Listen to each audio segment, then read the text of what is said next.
बिस्मिल्लाहिर्रहमानिर्रहीम, अस्सलामुअलैकुम and very good morning public में आपको खुश आमदीद कहूँगी। मैं हूँ अरमला हसन। उम्मीद करते हैं आप बिल्कुल ठीक ठाक होंगे। आपकी सुबह अच्छी हुई होगी। सर्दी आज फॉग कम है, फॉग नहीं है, थोड़ा हेजी सा वेदर है, बट स्टिल फॉग की इंटेंसिटी कम हुई है, लेकिन सर्दी की इंटेंसिटी ज़्यादा हो गई है। आई बिलीव कि ये जो सर्दी का स्पेल है जो कि पिछले कुछ एक हफ्ते से बहुत ज़्यादा है, और रात के टाइम तो और भी शदीद सर्दी हो जाती है, और अगर हवा चल जाए तो फिर तो बस। लेकिन आई बिलीव कि हमारे पास सर्दियाँ लेट आई हैं, तो हमें जनवरी मिड तक कुछ इस तरह का वेदर ही आई बिलीव कि मिलेगा। कुछ मैं वो प्रेडिक्शन भी देख रही थी मेड डिपार्टमेंट की, तो यही कहा जा रहा है। बारिशों के हवाले से पेशगोई तो थी, लेकिन कोई इतनी खुल के बारिशें नहीं हुई, बहुत बूंदाबांदी सी हुई है, लेकिन अभी भी ड्राई सर्दी अपनी जगह पे मौजूद है। अच्छा जी, प्रोग्राम के आगाज़ में जिस इम्पॉर्टेंट इशू के ऊपर हमने बात करनी है, इससे पहले भी कोई रीसेंट टाइम्स में 2-3 ऐसे वाक़यात रिपोर्ट हुए हैं जो कि समहाउ बड़े अलार्मिंग में है। लाहौर की एक निजी यूनिवर्सिटी में पेश आने वाला ये बैक टू बैक दूसरा अफसोसनाक वाक़या है, जिसने समहाउ पूरे जो एजुकेशन सिस्टम है उसमें लोगों को कहले परेशान किया है। और ये वाक़यात सिर्फ हादसात नहीं है समहाउ, बल्कि हमारे तालीमी इदारों में जो समहाउ बढ़ता हुआ सख्त ज़हनी दबाव कह लें, सख्त इंतज़ामी रवैये कह लें, तलबा की जो मेंटल हेल्थ है उससे समहाउ जो लापरवाही या गफलत बरती जाती है, ये उसकी एक समहाउ एक इमेज है जो हमने देखा है। गुज़िश्ता रोज़ी लाहौर की निजी यूनिवर्सिटी की 21 साला तालिबा फ़ातिमा ने यूनिवर्सिटी की दूसरी मंजिल से छलांग लगा दी। जो तालिबा है उनको तशवीशनाक हालत में फ़ौरी तौर पर हस्पताल मुंतकिल किया गया, जहाँ उनका इलाज भी जारी है। फ़ातिमा डी फॉर्म की स्टूडेंट हैं। पुलिस ने वाक़े की तहकीकात शुरू की हैं, और चंद रोज़ कबल अगर हम दिसंबर के महीने की बात करें तो इसी यूनिवर्सिटी में 22 साला जो तालिब इल्म है मोहम्मद अवैस सुल्तान, उसने चौथी मंजिल से गिरकर जान की बाजी वो हार गया था वो बच्चा। और अवैस के हवाले से वो तो पूरी एक फुटेज आई थी सामने, and that was very triggering. Awais भी डी फॉर्म के सेमेस्टर 5 का तालिब इल्म था, और शदीद ज़ख्मी हालत में उसको भी मुंतकिल किए जाने के बावजूद वो जांबा नहीं हो सका था। अहले खाना के मुताबिक जी उनके मुताबिक जो अवैस को हाज़िरी के मामले में उसातिज़ा की तरफ से शदीद दबाव का सामना था, जिसने कई संजीदा सवालात को भी जन्म दिया है। इन वाक़यात के बाद यूनिवर्सिटी इंतज़ामिया ने आर्जी तौर पर इदारा बंद किया था, जबकि पुलिस की जानिब से जो अवैस का केस है उससे कानूनी कार्रवाई और तहकीकात का भी आगाज़ कर दिया गया है। सबसे पहले तो ये जानना ज़रूरी है कि इन तहकीकात में अब तक क्या पेशरफ्त हुई है, और इस पर ज़रा हम बात करेंगे, चूँकि फ़ातिमा का केस कल हुआ है और इस पर क्या प्रोग्रेस है। हमारे जो कॉरेस्पॉन्डेंट हैं सलमान चौधरी हमारे साथ मौजूद हैं, उनसे हम बात करने की कोशिश करेंगे। फिर हमारे पास एक्सपर्ट भी हैं, उनसे जो स्टूडियोज़ में हमें ज्वाइन कर रही हैं उनसे भी बात करेंगे। सलमान, बहुत शुक्रिया आपके वक्त का। ये कल एक बड़ा अफसोसनाक वाक़या, और इसी यूनिवर्सिटी में हमने पहले जैसे अवैस के वाक़े का जिक्र किया जो कि हुआ था, दैट वाज़ वेरी अलार्मिंग।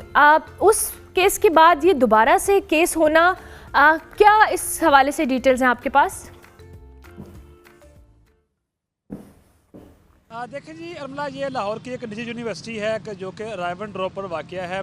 गुज़श्ता कल सुबह देखा गया है कि एक 21 साला फ़ातिमा जो है वो उसको तशवीशनाक हालत में इसी यूनिवर्सिटी का एक जो निजी जो हॉस्पिटल है वहाँ शिफ्ट किया गया था। वाक़या ये हुआ था कि ये बच्ची जो है वो तकरीबन 8:30 बजे उसने इक़दाम ख़ुदकुशी की कोशिश की थी। जो बिल्डिंग थी, एकेडमिक ब्लॉक था, उसकी दूसरी मंजिल से वो कूद गई थी। उसके कूदने की क्या वजूहात हैं, उसने क्यों खुदकुशी की, अभी इसके हवाले से तहकीकात जारी हैं। लेकिन इस बच्ची को फौरी तौर पर जो है वहाँ पर मौजूद उसके दीगर कोलीग थे, उन्होंने फौरी तौर पर उसको इसी हॉस्पिटल के जो मेडिकल कॉलेज का एक हॉस्पिटल था वहाँ शिफ्ट किया था। हालत इतनी क्रिटिकल थी कि इसको फौरी तौर पर लाहौर के जनरल हॉस्पिटल में शिफ्ट किया गया है। यहाँ पर जब उसका एग्जामिन किया गया तो ये बात सामने आई कि उसको चोटें क्या क्या लगी हैं। पहले उस पर बात कर लेते हैं। उसके दिमाग पे काफ़ी शदीद चोट आई है, जिसकी वजह से जो उसकी बारीक शरियाने हैं दिमाग की, उनमें खून का जो रिसाव है वो सिटी स्कैन में देखा गया है। इसके साथ साथ उसका जो बायां घुटना है वो पूरी तरह फ्रैक्चर हो गया है, और हड्डी टूटकर उसके जो टांग का गोश्त है उसे बाहर आ गई है। इसके साथ साथ जो उसका फेफड़ा है वो भी बुरी तरह डैमेज हुआ है। बाईं जानब का जो फेफड़ा है उसकी पसलियाँ टूटी हैं, जिसकी वजह से जो फेफड़ा है वो नकारा हुआ है। इसके साथ साथ और दोनों टखने के ऊपर से जो हड्डियाँ हैं वो भी पूरी तरह फ्रैक्चर हुई हैं, बुरी तरह टूटी हैं, जिसकी वजह से वो दोनों जो पाँव के फ्रैक्चर हैं उनकी हड्डियां टूटकर वो मांस से बाहर आ गई हैं। ठीक है। इससे आप अंदाज़ा लगा सकते हैं कि ये कितनी क्रिटिकल हालत थी इस बच्ची की। उसके बाद जो उसकी रीढ़ की हड्डी पर भी चोटें आई हैं, जो L3 है L4 है उस पर शदीद दबाव जो है वो देखा गया है। अच्छा सलमान, मुझे ये बताइएगा, अब जो मेडिकल बोर्ड है लाहौर जनरल हॉस्पिटल में बनाया गया है। सलमान, मुझे ये बताइएगा कि यूनिवर्सिटी इंतज़ामिया क्या कहती है, बच्ची ने किस प्रेशर में, क्या वजह हुई, इस पे जो इन्वेस्टिगेशन हो रही है उसने क्यों ये इतना इंतहाई कदम उठाने की कोशिश की? देखिए अरमला, ये 21 साला फातिमा जो इसका तलक जो है वो नारंग मंडी के इलाके से बताया जा रहा है और ये सितंबर 2025 में इसने डी फार्मेसी में इस निजी यूनिवर्सिटी में एडमिशन लिया था, जो कि 14 जनवरी 2026 में इसके इम्तहानात पहले सेमेस्टर के शुरू होने थे। और जो कल इंतज़ामिया की जानब से जो उनके रजिस्ट्रार थे उनका जो मौक़िफ़ सामने आया था कि ये बच्ची जो है वो 7:30 पर आज यूनिवर्सिटी में एंटर हुई है, उसके जो वालदैन हैं वो उसको छोड़ के गए हैं, क्योंकि वालदैन के साथ उसके भाई के बारे में बताया जा रहा है कि वो उस निजी यूनिवर्सिटी के पास ही उन्होंने घर किराए पर लिया है और भाई वहाँ के नज़दीक ही एक फार्मेसी में काम करता है। डी फार्मेसी की ये स्टूडेंट थी। जब 8:00 पर ये देखा गया है कि ये बच्ची जो है वो CCTV फुटेज में जो इंतजामिया ने पुलिस के हवाले कर दी है उसमें के मुताबिक ये बच्ची 2nd फ्लोर पे गई है और वहाँ से इसने जो कूद कर अपनी जान लेने की कोशिश की है। इंतजामिया का ये कहना है कि इस दौरानिए में ये मसलसल किसी पर फ़ोन पर बात कर रही थी। ये पहला वाक़या नहीं है। इसी डिपार्टमेंट में अवैस जो है उसकी उसने भी खुदकुशी की थी और वह 4थी मंजिल से गिरा था और मौके पर ही उसकी हलाकत रिपोर्ट हो गई थी। लेकिन इसी यूनिवर्सिटी में ये मुतअद्दिद बार पहले भी हो चुका है, लेकिन एक जो खामोशी है ना सिर्फ इस यूनिवर्सिटी की बल्कि जो दीगर सरकारी और जो प्राइवेट खसूसन यूनिवर्सिटियाँ हैं उनमें इस तरह के जो तलबा हैं अगर वो उनको ज़हनी दबाव इस लिहाज से उनको हो सकता है कि क्योंकि जो निजी यूनिवर्सिटी जितनी भी हैं पाकिस्तान के अंदर खुसूसन पंजाब के अंदर, तो वो जो फ़ीस हैं वो बहुत ज़्यादा चार्ज करते हैं, लाखों में उनकी फ़ीस होती है। पहले वो कुछ ऐसे ज़हीन तलबा जिनको स्कॉलरशिप के माध्यम में उनको एडमिशन देते हैं, लेकिन अगर उनका पहले सेमेस्टर में कुछ रिज़ल्ट नाकस हो तो फिर वो उनका स्कॉलरशिप ख़त्म करके उनको कहते हैं कि आप लाखों रुपये की फ़ीस जो है वो जमा करवाएं, जो कि जो वालदैन हैं उनको देना मुश्किल हो जाता है। इस तरह के ज़हनी दबाव जो हैं वो तलबा को सामना करना पड़ता है। चले सलमान, बहुत शुक्रिया कि आपने मैं बहुत अपडेट किया इस हवाले से। मैं दोबारा भी आपकी जानिब आती हूँ अब, लेकिन वही बात है कि मेरा सवाल अभी का वहीं है कि ये बच्ची ने इतना इंतहाई कदम क्यों उठाया, इस पे सबसे पहले बात होनी चाहिए। आई बिलीव कि इन्वेस्टिगेशन यहीं से शुरू होनी चाहिए कि ऐसे क्या प्रेशर था कि वो किसी से फ़ोन पे ही बात करी थी, फ़ी का प्रॉब्लम था, वालिदैन हैं, ये सारी चीज़ें हैं। प्रोफेसर डॉक्टर शाजिया हसन हमारे साथ मौजूद हैं, माहिर तालीम भी हैं, माहिर नफ्सियात भी, उनको हम खुशामदीद कहेंगे। Thank you very much doctor साहिबा, बहुत शुक्रिया आपके वक्त का। डॉक्टर साहिबा, बड़ा अफसोसनाक वाक़या है और आप और मैं फिर भी ये बात कर रहे थे कि ये समहाउ हमारे एजुकेशन सिस्टम पे भी बहुत ज़्यादा कंसर्न्स उठाता है। अनफॉर्चुनेटली एक तालीमी इदारा जहाँ पे बच्चे पढ़ने जाते हैं उनके लिए इस तरह के मसाइल होना, इसमें दोनों एस्पेक्ट्स हम डिस्कस करेंगे कि बच्चों के एंड से क्या सेंसिटिविटी है और वहाँ पे किस तरह का प्रेशर बच्चों को फेस करना पड़ता है।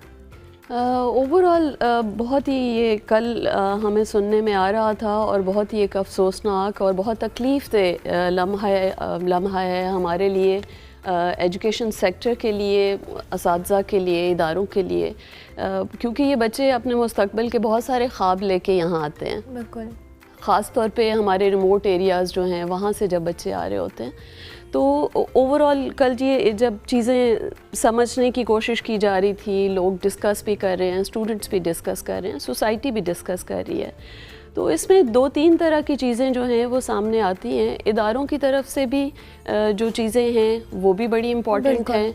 अब इदारों का जो इस वक्त जो सिचुएशन है यूनिवर्सिटीज़ के अंदर, एक तो एडमिशन का प्रोसेस है कि गवर्नमेंट यूनिवर्सिटीज़ के अंदर लिमिटेड सीट्स होती हैं, स्टूडेंट्स ने गवर्नमेंट सेक्टर से फिर प्राइवेट की तरफ वो जाते हैं कि ठीक है अगर हमें गवर्नमेंट में नहीं जगह मिल रही तो हम प्राइवेट सेक्टर में चले जाएं, और प्राइवेट सेक्टर में स्कॉलरशिप होने के बावजूद फ़ीसेस तो हैं, फ़ीसेस हाई भी हैं और पेरेंट्स के लिए मुश्किल भी है, तो स्टूडेंट्स की कोशिश होती है कि स्कॉलरशिप में हम अपने आप को बेहतर तरीके से कर सकें ताकि वालिदैन पे बोझ भी ना हो।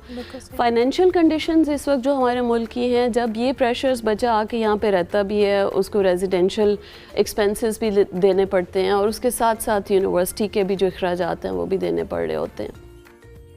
दूसरी तरफ जब हम इदारे की बात करते हैं, क्योंकि मैं बहुत इट्स बिन 20 इयर्स के मैं तालीमी शोबे से ताल्लुक़ है मेरा, तो इदारों के ऊपर भी एक बर्डन है, एक बोझ है, क्योंकि जो इदारों की मॉनिटरिंग है वो भी इस बात पे होती है कि आप कितनी क्वालिटी एजुकेशन दे रहे हैं।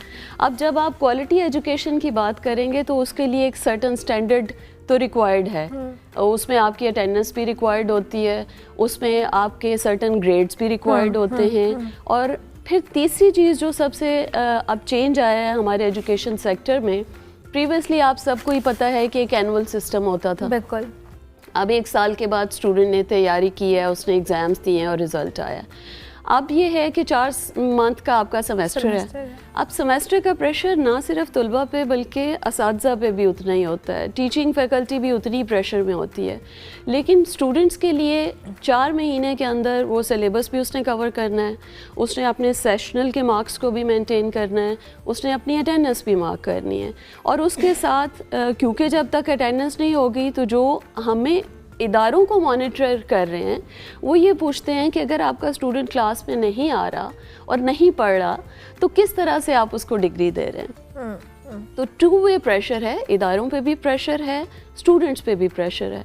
फिर दूसरी जो इसमें इम्पॉर्टेंट फैक्टर है कि सिर्फ यही नहीं है कि सिर्फ इदारे की तरफ से या एकेडमिक प्रेशर ही है, हज़ारों की तादाद में तलबा हैं जो पढ़ रहे हैं। बिल्कुल। तो आई बिलीव कि हर कोई स्ट्रेस में से गुजरता है, लेकिन इसमें 2-3 फैक्टर्स होते हैं। सुसाइड पे मेरा बहुत सारा काम है, मेरे बहुत सारे स्टूडेंट्स भी इस पे काम कर रहे हैं। तो इसमें हम ये कहते हैं कि 3 तरह की चीज़ें होती हैं। एक आपके पर्सनल फैक्टर्स होते हैं, एक आपके इन्वायरमेंटल फैक्टर्स होते हैं, और तीसरी चीज़ ये है कि आपके जो थ्रू आउट आपकी लाइफ के अंदर स्ट्रेसफुल लाइफ इवेंट्स हैं वो कितने हैं, प्रॉब्लम्स और ट्रिगर्स कितने ज़्यादा हैं जो आपको इम्पैक्ट कर रहे हैं।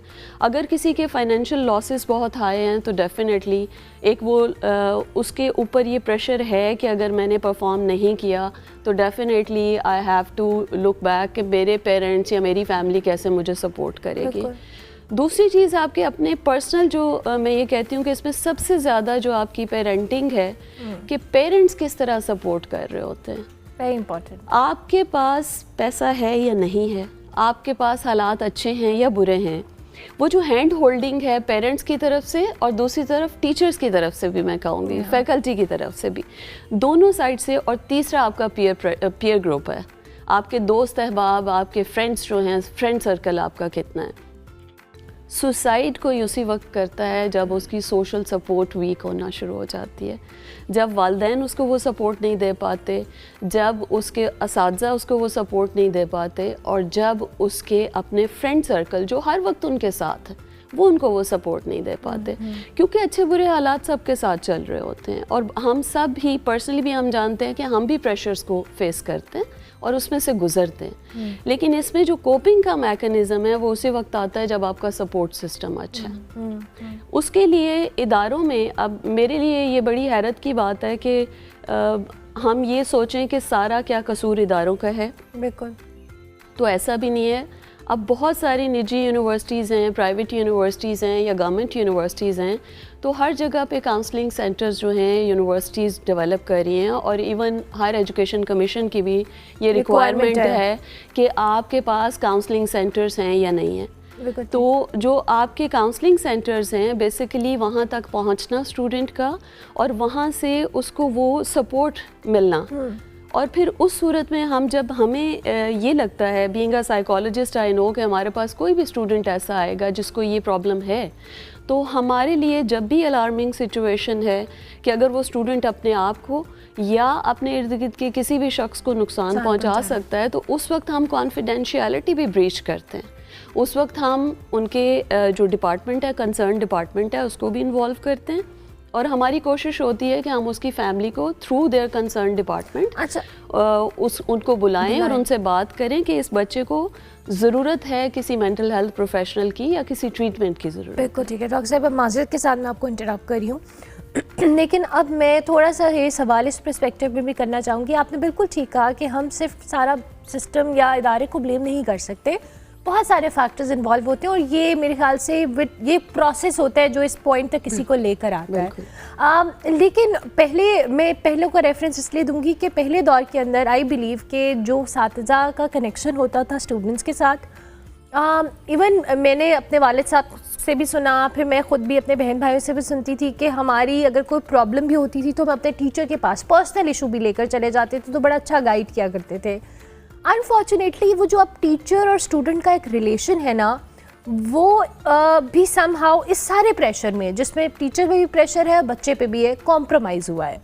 और उस कॉम्प्रोमाइज़ की वजह से अब स्टूडेंट्स इतने रिलक्टेंट हैं कि अगर वो काउंसलिंग सेंटर में भी जा रहे हैं, क्योंकि बहुत सारे ऐसे इश्यूज होते हैं जो आई बिलीव हर कोई डिस्कस हर किसी से नहीं करना चाहता, और ख़ास तौर पे एक इदारे के अंदर।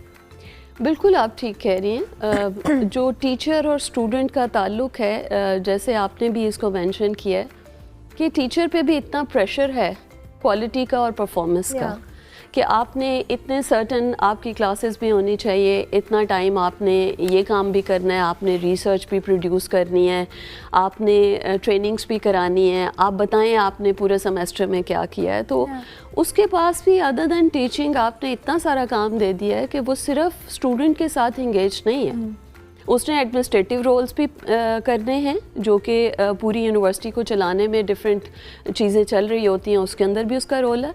और दूसरा उसने परफॉर्म भी करना है, क्लास भी पढ़ानी है, उसने रिसर्च प्रोडक्टिविटी भी देनी है। तो उसको आप कितना वक्त दे रहे हैं डेली बेसिस पे। फिर स्टूडेंट्स का जो ओवरऑल भी अगर आप देखें तो स्टूडेंट का जो टीचर के साथ एक रिस्पेक्ट का एलिमेंट था, एक मोहब्बत का एलिमेंट था, वो ख़त्म होता जा रहा है।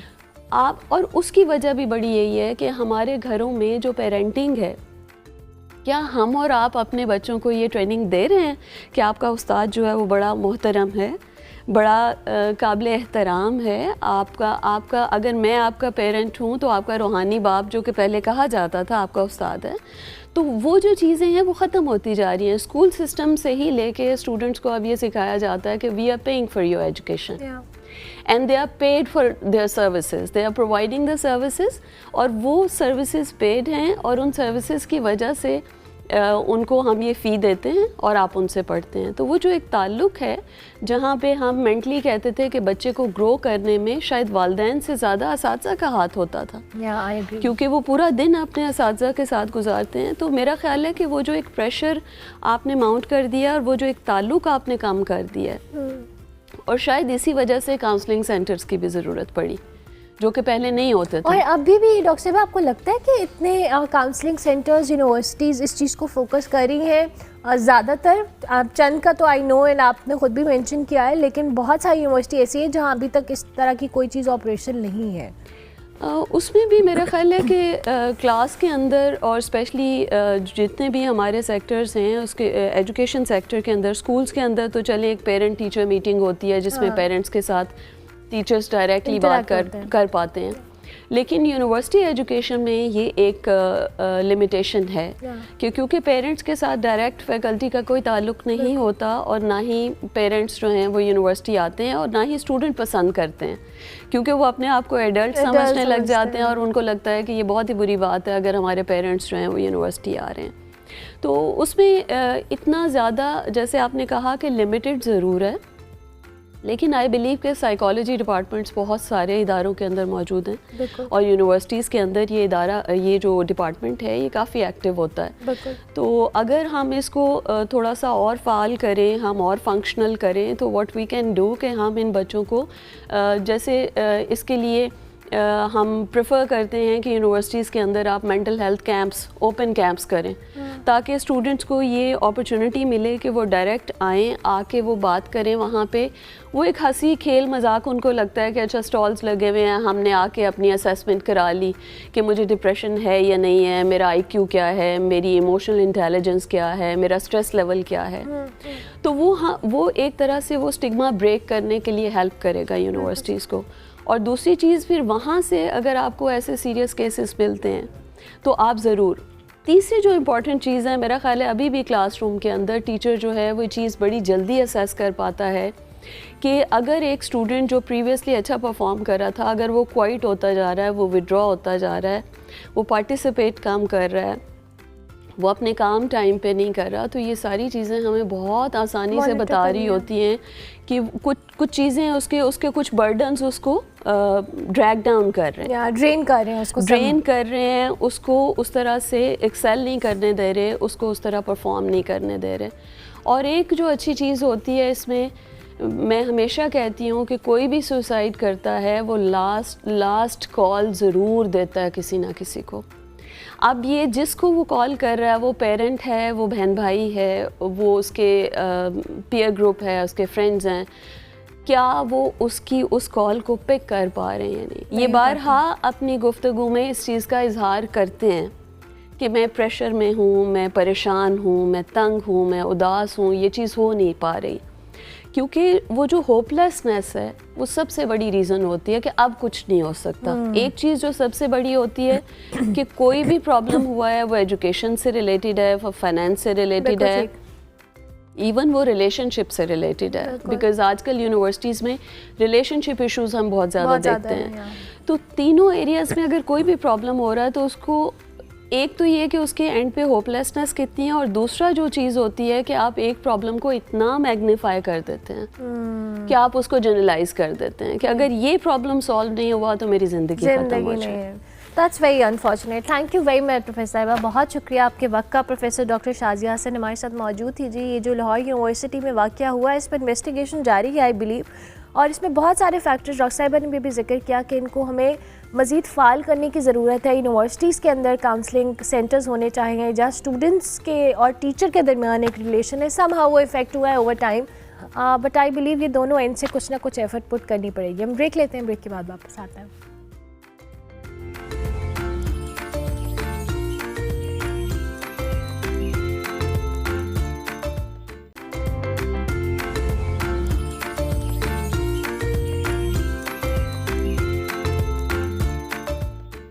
Welcome back to good morning public. जी, ब्रेक के बाद वापस आ गए हैं। बांग्लादेश और भारत के दरमियान जो क्रिकेट के ताल्लुकात हैं वो एक बार फिर कशीदगी का शिकार हो चुके हैं, जिसके नतीजे में बांग्लादेशी हुकूमत ने जी भारतीय प्रीमियर लीग जो कि IPL है, आपको पता है, उसकी नशरियात रोकने का हुक्म जारी कर दिया। इससे कबल बांग्लादेश क्रिकेट बोर्ड ने अपनी टीम को T20 वर्ल्ड कप के लिए इंडिया भेजने से इनकार किया था, जिसके बाद ICC को ख़त लिखकर इसमें वजाहत भी की गई थी कि खिलाड़ियों और सहाफ़ियों की जो सलामती के पेश नज़र जो है बांग्लादेश के मैचेस श्रीलंका में करवाए जाएं।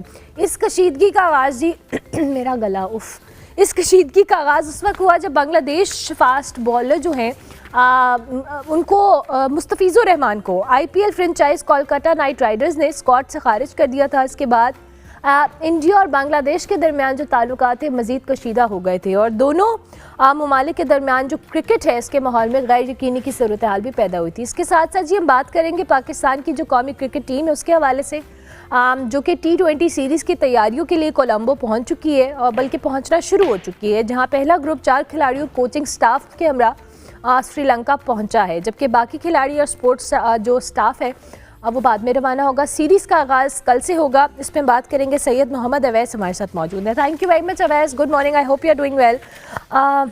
ठीक है, सारे पहुंच गए? ओके, सारे प्लेयर्स जी पहुंच गए हैं, मुझे अभी अपडेट मिली है। साथ साथ अवैस मुझे ये बताइएगा कि सबसे पहले तो ज़रा हम ये इंडिया और बांग्लादेश का जो मामला चला, आपका इस पर क्या ओपिनियन है जी? देखिए, ओपिनियन एक अच्छी बात है कि बांग्लादेश ने बड़ा एक तगड़ा फैसला यहाँ पर लिया है। अनफॉर्चुनेटली पॉलिटिक्स तो पूरी दुनिया को अब समझ में आ गई है कि जिस तरीके से BCCI एक रोल प्ले करता है, चाहे वो IPL के ब्लैकमेलिंग के थ्रू हो, क्योंकि जब IPL के अगर आप इस वक्त देखें भी तो आपको पता है बहुत से बड़े जो प्लेयर्स हैं, नाम है, वो IPL से इस वक्त हट रहे हैं। और खास करके जब आप अंपायर्स की बात करते हैं, मैं खुद हैरान होता हूँ, जब तक आप एक IPL का हिस्सा होते हो, ऑब्वियसली आपको पे किया जा रहा है सारे मामला, तो आप खामोशी इख्तियार करते हो। जैसे ही आपके कॉन्ट्रैक्ट्स खत्म होते हैं तो आप सच बोलने पे मजबूर हो जाते हो, क्योंकि वो सच है। वहां पर जितना आपको ब्लैकमेलिंग की जाती है, लॉबिंग खेली जाती है। अब बांग्लादेश क्रिकेट के साथ जो हुआ मामला, देखें, अगर इनको इतना पता था कि ये चीजें होनी है सारी, मैं इंडिया की बात कर रहा हूँ, तो फिर आपने पिक क्यों किया था कोलकाता नाइट राइडर्स ने? मैं एग्जांपल देता हूँ, T20 का फाइनल था, और फाइनल से पहले मुंबई इंडियंस के अंदर साकिब अल हसन खेल रहे थे UAE के अंदर। सेमीफाइनल था जब ये सारा मामला स्टार्ट हुआ। सेमीफाइनल में साकिब अल हसन की तगड़ी परफॉर्मेंस थी, उसने फाइनल तक इनको पहुंचाया। मुझे भी था कि शायद इसको फाइनल से हटाएंगे क्योंकि सारी इशू चल रहा है, लेकिन इतने तेज थे, इनको पता था कि फाइनल अगर ये हटा तो हमारा कॉम्बिनेशन चेंज होगा, फाइनल इसको खेलने दो। वो फाइनल खेल के गया और वो अलग करना हुआ कि जिसमें पाकिस्तानी सारे ज्यादातर, वाहिद टीम थी डेजर्ट वाइपर्स जिसमें सब पाकिस्तानी थे, उनके उनके हाथों उनको शिकस्त भी हुई। अब बड़ी बुरी तरीके से मुंबई इंडियंस की मैं बात कर रहा हूँ, लेकिन ये जितनी भी सूरत हाल है, ये कल कोई अलार्मिंग सिचुएशन जब हम अपनी बात करते थे ना कि आप पाकिस्तान के साथ कर रहे हो, कल कोई या आप किसी भी मुल्क के साथ कर रहे हो, कि वो आपको अब नजर आ रहा है कि ये जिस तरीके से बांग्लादेश है, पाकिस्तान है, कल कोई ये इंग्लैंड को भी ऐसे ही करेंगे और यहां तक कि ऑस्ट्रेलिया के साथ भी करेंगे। सिर्फ मसला क्या आता है कि जब इंग्लैंड और पाकिस्तान की अपना सॉरी बांग्लादेश और पाकिस्तान की बात होती है, तो फिर भी कहीं ना कहीं वो जो एशिया के अंदर लॉबिंग है इनकी बीसीसीआई की, वो तो ऑब्वियसली तगड़ी आपको नजर आती है, क्योंकि पूरी दुनिया के अंदर लीग क्रिकेट में इनका तो कहीं ना कहीं वो मामला चलता है। लेकिन जहां पर ये इंग्लैंड और ऑस्ट्रेलिया के साथ मुझे आज भी फील होता है ये होगा उनके साथ भी, जहां पर वो हाथ पड़ा ना, तब जाके शायद समझ आएगी कि आखिर हो क्या रहा है दुनिया ओके। क्रिकेट के अंदर। लेकिन जब आप क्योंकि ये प्रॉपर एक कल भी मेरे शो के अंदर एक आई गेस बांग्लादेश के जर्नलिस्ट थे, वो बैठे हुए थे, उन्होंने कहा कि ये तो मुस्तफीज के साथ तो हुआ ही हुआ है, लेकिन यहाँ तक कि जो जर्नलिस्ट हैं जो बांग्लादेश वाले जिन्होंने वर्ल्ड कप कवर करने जाना है, उनको भी वीजास नहीं अलॉट किए जा रहे, उनको भी तंग किया जा रहा है। ये स्टांस बड़ा तगड़ा है बांग्लादेश का कि अगर हम वहां पर ये मामला हैं, ऑब्वियसली सिक्योरिटी कंसर्न है आपका, आपके प्लेयर्स का, क्योंकि पहले प्लेयर्स हैं, बाद में क्योंकि उन लोगों ने खेलने वहां पर जाना है, तो आई गेस जो न्यूट्रल वेन्यू आपका फिर श्रीलंका ही पड़ता है जहां पर पाकिस्तान ने खेलना है। लेकिन आने वाले मैं कहता हूं जब आप बड़े इवेंट्स की बात करते हैं, जैसे ओलंपिक्स के लिए आपको पता है इंडिया ने बिड डाली हुई है कि ओलंपिक्स हम होस्ट करेंगे, तो जब इन नेशन ओलंपिक्स की स्पेसिफिकली बात करते हैं कमेटी के, वहां पर तो बीसीसीआई का या इंडिया का राज तो नहीं चलना। वो तो एक डिफरेंट बॉडी है, आईसीसी की तरह है नहीं, वहां पर हर चीज देखी जाती है। जब भी एक बड़ा टूर्नामेंट कोई भी मुल्क को दिया जाता है कि उसको किस तरीके से लेके चलता है, तो ये अलार्मिंग सिचुएशन जरूर है बड़े टूर्नामेंट्स के लिए कि अगर आप इंडिया को देते हो जिस तरीके से वहां पर चाहे सिक्योरिटी थ्रेट आते हैं, लाइफ थ्रेट आते हैं, आपने हमें कहा था कि आप आइसोलेट करेंगे पाकिस्तान को, वो कहते हैं ना कि कहीं ना कहीं वो मक्का फाते अमल है, वो अब आपके सामने आ रहा है, दुनिया को पता लग रहा है जिस तरीके से आप एक डर्टी पॉलिटिक्स आप लेके क्रिकेट के अंदर आते हो। खाली आप सीनियर टीम की बात ना करें कि आपने इतना इसको अपना पॉलिटिक्स इतनी डाल दी है क्रिकेट के अंदर, कि जो आपकी यंग जनरेशन अंडर 19 क्रिकेटर्स की बात करो, जहां से लड़का इंटरनेशनल क्रिकेट के लिए निकलता है, उसका भी ज़हन आपने इतना पोलिटिसाइज कर दिया कि वो भी आके आपको पता हाथ नहीं मिलाता आपके साथ। तो ये बिल्कुल। बहुत सी चीजें हैं जिसमें आई गेस आईसीसी कुछ भी नहीं करेगा। मैं अभी भी स्टिल इस चीज पे बड़ा मेरा एक पॉजिटिव और तगड़ा स्टांस है कि जो मर्जी कर लें, आईसीसी से कोई स्टेटमेंट नहीं आएगी। वो देखें, वो प्रेसिडेंट बैठा हुआ है आईसीसी के अंदर, चेयरमैन है, या वो खुद एक अपना आरएसएस आइडियोलॉजी का है, इंडिया से उसका ताल्लुक, आपको लगता है कि वो इंडिया के खिलाफ कभी एक्शन लेगा, तो ये चीजें होने वाली नहीं है। लेकिन एक अच्छी बात है जो आपने एक स्टांस लिया यहाँ पर, और आई गेस पाकिस्तान ने भी इसको बड़ा सपोर्ट किया, और या आहिस्ता आहिस्ता ये दूसरे भी क्रिकेटिंग नेशन इसको सपोर्ट करेंगे, तो ये बड़ा एक तगड़ा स्टांस है बांग्लादेश का। बिल्कुल ठीक है, बांग्लादेश का तगड़ा स्टांस है और आई थिंक कि एक्सपोज तो होना शुरू हो गए हैं, क्योंकि इससे पहले हमने देखा है और पाकिस्तान ने भी जैसे आई बिलीव स्टांस लिया था, हमने बड़ा बेहतरीन इस चीज़ को जो कह लें टैकल किया था। और जब ये बांग्लादेश की हम बात करें, जिस तरह से ये रिस्पॉन्ड करें, ये कोई पहली दफ़ा नहीं है, जैसे आपने खुद भी कहा, ये आईपीएल से बहुत बड़े बड़े प्लेयर्स अवैस उन्होंने बैकआउट किया है और बहुत सारी फ्रेंचाइजेस को झटके भी लगे हैं कि जो उनके स्टार प्लेयर्स रहे हैं वो अब कहीं ना कहीं बैकआउट करें। ये जो इंडिया हमेशा दावा करता है कि जी आईपीएल हमारी सबसे बड़ी लीग है और हम इसको करें, इसमें भी कंट्रोवर्सीज तो आना शुरू हो गई हैं समहाउ। देखिए, मैं इस चीज पे तो दोराय नहीं है कि आपकी बड़ी लीग है, क्योंकि पैसा सबसे ज्यादा इन्वॉल्व है, या मुझे समझ में भी आती, ठीक है पैसा इन्वॉल्व है। मैं आपको दो एग्जांपल्स देता हूँ। IL T20 का फाइनल खत्म होता है, तो जो IL T20 के अगर CEO है, मैं उनका मुझे नाम अभी याद नहीं आ रहा, वो एक बयान देते हैं जो डॉक्यूमेंटेड बयान है कि आने वाले फ्यूचर के अंदर हम पाकिस्तान के अंदर भी कुछ IL T20 के मैचेस करवाएंगे। वो जैसे ही बयान देते हैं तो आप जाके सोशल मीडिया पे देख लें और ट्विटर पे देख लें कि उनको उनकी लेग पुलिंग स्टार्ट हो जाती है, उनको लोग बुरा भला करना स्टार्ट हो जाते हैं, जो कि क्योंकि ऑब्वियसली उसमें इंडिया का बहुत ज्यादा दारोमदार है। मुंबई इंडियंस वहां पर खेलती है, सुपर किंग्स की बात करें, बहुत सी टीमें खेली हैं जिसमें इन्वेस्टमेंट है इंडिया की, सिवाय डेजर्ट वाइपर्स को छोड़ के, तो वो चीज आपको नजर आती है। दूसरा, आप इस वक्त अगर आप पूरी दुनिया क्रिकेट की बात करते हैं, जहां पर लीग क्रिकेट के अंदर हमारे लड़के काम करते थे, चलें सबसे बड़ी एग्जांपल देता हूँ शाहरुख खान की। शाहरुख खान का डॉक्यूमेंटेड है ना ऑन द मीडिया, उनका बयान है कि पाकिस्तानी प्लेयर्स सबसे ज्यादा डिमांड के प्लेयर्स हैं, उनको शायद ऑब्वियसली मैं खुद भी आज फील करता हूँ, ये नहीं कि खाली शाहरुख खान, किसी भी आईपीएल के फ्रेंचाइज ऑनर से अगर आप बाहर बात करें ना, या किसी भी अथॉरिटी से बात करें, वो लिटरली बात करता है कि one of the costliest players Pakistan के प्लेयर्स होते हैं अगर वो आईपीएल में पिक हो, तो हम चाहते हैं कि वो हो, लेकिन मजबूरी है ना, पीछे ब्लैकमेलिंग वाला या मामला बहुत ज्यादा है। आप इस वक्त किसी भी दुनिया क्रिकेट के अंदर आप अगर अपनी एप्लीकेशन भी भिजवाते हैं ना कि मैं काम करना चाहता हूं इस लीग के लिए, और अगर उसका फ्रेंचाइज ऑनर इंडियन है या उसकी मैनेजमेंट इंडियन बैठी हुई है, पहली बात तो वो जैसे ही देखते हैं ना कि पाकिस्तान से ताल्लुक है, वो उसको साइड पे कर देते हैं, क्योंकि वो सीधी बात करते हैं कि भाईजान मजबूरी, हम कर नहीं सकते। ये इतनी ज्यादा ब्लैकमेलिंग करते हैं कि प्लेयर्स की बात कर ले, मैनेजमेंट की बात कर ले, उनको बकायदा कहा जाता है कि अगर आपने पीएसएल के लिए काम किया तो आपका जो कॉन्ट्रैक्ट है उसको रिवोक करेंगे, या आपको आगे जाके हम कंटिन्यू नहीं करेंगे, शायद उसको ऑन द स्पॉट भी अपना उसको जो उनसे डिसकंटिन्यू कर दें। इतनी आप जाके ये चीजों के अंदर ये घुस चुके हैं। लेकिन अच्छी बात है, पूरी दुनिया को इनका वो जो एक मकरू चेहरा था वो नजर आ चुका हुआ है। आईआरएसएस आइडियोलॉजी है। फिर मैं कह रहा हूँ कि जिस तरीके से आप एक क्रिकेट को लेके चल रहे हैं, आपने तो चले उस सब्जेक्ट को आपके सामने, अगर आप उनके बात करें, आई गेस वो फॉरेन मिनिस्टर थे, इंटीरियर मिनिस्टर, फॉरेन मिनिस्टर की बात करें, वो कैसे भागते हुए आज सादिक के पास हैं, तब हाथ मिलाते हुए आपको तकलीफ नहीं थी। क्रिकेट क्योंकि आपको पता है इसको डोमिनेट करती है एशिया के अंदर, हाफ ऑफ द वर्ल्ड के अंदर क्रिकेट डोमिनेट करती है, तो आपने उसको ही पॉलिटिसाइज करना था, क्योंकि पता है कि वो जितने क्रिकेटर्स हैं वो स्टार, उनकी स्टार फॉलोइंग, स्टारडम बहुत ज्यादा है, क्योंकि सब उनको फॉलो करते हैं, बताएंगे कि यंग जनरेशन को कि देखें जी, हमने पाकिस्तान के साथ हाथ हाथ नहीं मिलाया। IL T20 से पहले जब होती है, जब हम बात करें इसकी, जब हम बात करते हैं IL T20 से पहले की, जब हम बात करूं, मैं बात कर रहा हूं उस वक्त जो ये लेजेंड्स लीग थी, या लेजेंड्स लीग के अंदर आप बकायदा एक बात करते हो कि पाकिस्तान के साथ हम मैच नहीं खेलेंगे जी, इन्होंने जी ये कर दिया, हमारे साथ वो मामला किया था। सीधी बात करो कि फेंटा लगाया था ठीक ठाक आपके सामने, जो आपके रफाल भी गिराए थे, या आप नहीं खेलते हो। IL T20 के अंदर आपके जितने भी प्लेयर्स हैं वो तरले मिनते करते हैं कि हमें कमेंट्री में डाल दो, क्योंकि पता है वहाँ US डॉलर्स आने हैं। आप शोएब मलिक के साथ भी खड़ा होना पसंद करते हो, या आप वसीम अकरम के वसीम साथ भी अकरम खड़ा के होना साथ भी पसंद करा। करते हो, मैं हरभजन की बात कर रहा हूँ। या तो ये बहुत सी चीजें जो एक डुअल फेस है। लेकिन फिर मैं कहता हूँ देखें, ऐसा क्रिकेट पॉइंट ऑफ व्यू से बातें तो बहुत होती हैं, मेरे लिए चीज ये है कि अगर आपने शटअप कॉल देनी है, जैसे आपकी पाकिस्तान अंडर 19 ने दी, जैसे आपके पाकिस्तान शाहीन्स ने दी, आपकी जो सीनियर टीम है उसका भी काम बनता है कि वो शटअप कॉल दे परफॉर्म करके। आप परफॉर्म करोगे, उनका मुंह बंद होगा। मैं ऐसा क्रिकेटर क्यों, मुझे तकलीफ हुई थी कि एशिया कप के अंदर हाथ मिलाना ना मिलाना वो मेरे लिए कोई कंसर्न नहीं है, उसको एक साइड पे करें। आप मैच बुरा खेले, वो जीते, अक्कड़ दिखाना उनका बनता था।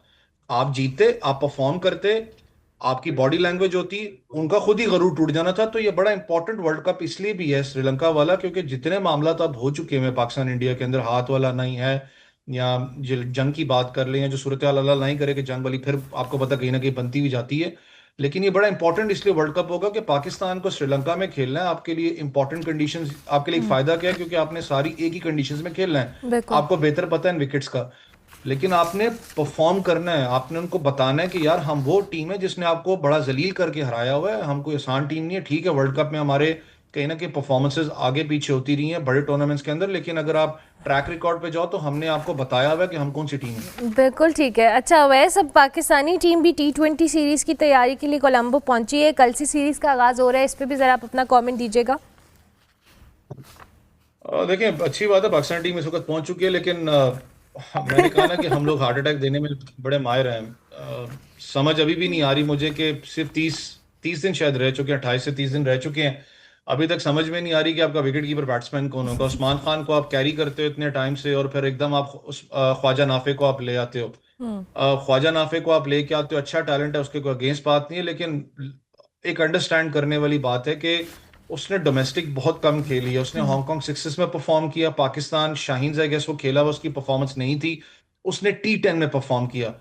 आप उसको उठा के पाकिस्तान टीम में लेके आ रहे हो। मैं अगर अगर ख्वाजा नाफे की जितनी भी आज तक परफॉर्मेंसेज उनकी बात करूं, तो ख्वाजा नाफे बेसिकली है टॉप 3 का बैट्समैन है। बिल्कुल ठीक। उसने मिडिल ऑर्डर के अंदर जाके आपको, या डाउन द ऑर्डर जाके परफॉर्म नहीं करना, आप उसके साथ भी ज्यादती कहीं ना कहीं करोगे। तो ये जितनी भी चीजें हैं, अपने मामलात को आप देखें तो ख्वाजा नाफे की अगर बात करें परफॉर्मेंसेस की, तो ख्वाजा नाफे ने, मैं फिर कह रहा हूं कि परफॉर्म करके दिए, लेकिन टॉप ऑर्डर पे करके दिए। टॉप ऑर्डर की बात करें, आपके पास सरजादा फरहान है, आपके पास साइम अयूब है, आपके पास बाबर आजम है तीसरे नंबर पे, चौथे पे फकर जमान है, पांचवे पे अब मुझे समझ में नहीं आ रही कप्तान की भी जगह बनती नहीं बनती। पांचवे पे आपके पास कहीं ना कहीं शदाब खान आ शादाब जाते हैं, खान है, हाँ। छठे पे आपके पास नवाज हैं, सातवें पे आपके पास वहीम अशरफ हैं, आठवें पे आपके पास कुछ ना कुछ, मैंने कहा ना कि बॉलर्स की वो आ जाती है। तो बहुत सी चीजें अभी भी शायद पाकिस्तान को फिगर आउट करने की जरूरत है, लेकिन एक अच्छी बात है कि एटलीस्ट आपके पास ये श्रीलंका से पहले आप श्रीलंका में तो ही मैं खेल रहे हो, खेल रहे ताकि हैं आपके यहाँ। लड़के टेस्ट होंगे। एक चीज तो आपको समझनी पड़ेगी कि हम कहें कि नहीं जी अपना आप लोग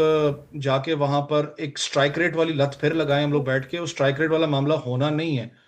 क्योंकि ये मामला जो उनसे ये आपको डिस्टर्ब करेगा स्ट्राइक रेट वाला, बिल्कुल ठीक आपने है। उन कंडीशंस को अडॉप्ट करके खेलना है, ये बड़ा इंपॉर्टेंट होगा। ये बहुत इंपॉर्टेंट होगा। Thank you very much Awais, बहुत शुक्रिया। सैयद मोहम्मद अवैस हमारे साथ मौजूद थे, स्पोर्ट्स एनालिस्ट हैं और इस वक्त पाकिस्तानी टीम कोलंबो पहुंची है। Let's hope for the best जी। कल से सीरीज़ का आगाज़ हो रहा है। ब्रेक लेते हैं, ब्रेक के बाद वापस आते हैं।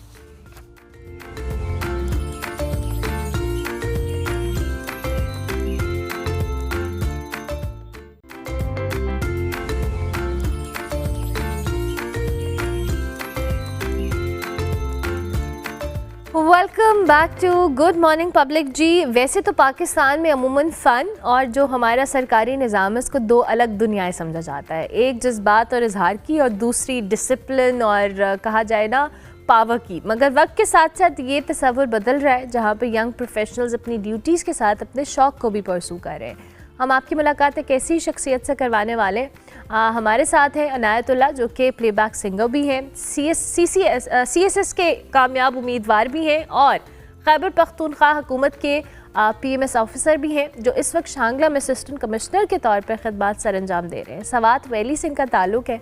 अनायतुल्लाह ने बहुत कम एज में अपनी जो तालीम है वो यतीम खाने से उसका आगाज़ किया, जहाँ से निकलकर सिर्फ तालीमी नहीं बल्कि टेबल टेनिस में भी नुमाया कामयाबियाँ हासिल की और इसके साथ साथ उन्होंने आलमी सतह पर पाकिस्तान की जो रिप्रेजेंटेशन है वो भी की। 2012 में जो प्रेसिडेंट ऑफ पाकिस्तान से बॉय स्क्वाड्स में गोल्ड मेडल हासिल किया, अमेरिका में ग्लोबल युगार एक्सचेंज प्रोग्राम के तहत तालीम हासिल की और मौसीकी के मैदान में अपने 12 गाने भी गा चुके हैं। आज हम इनकी मौसीकी और दीगर कामयाबियों के हवाले से बात करेंगे। Inayatullah, thank you very much, good morning, कैसे हैं आप?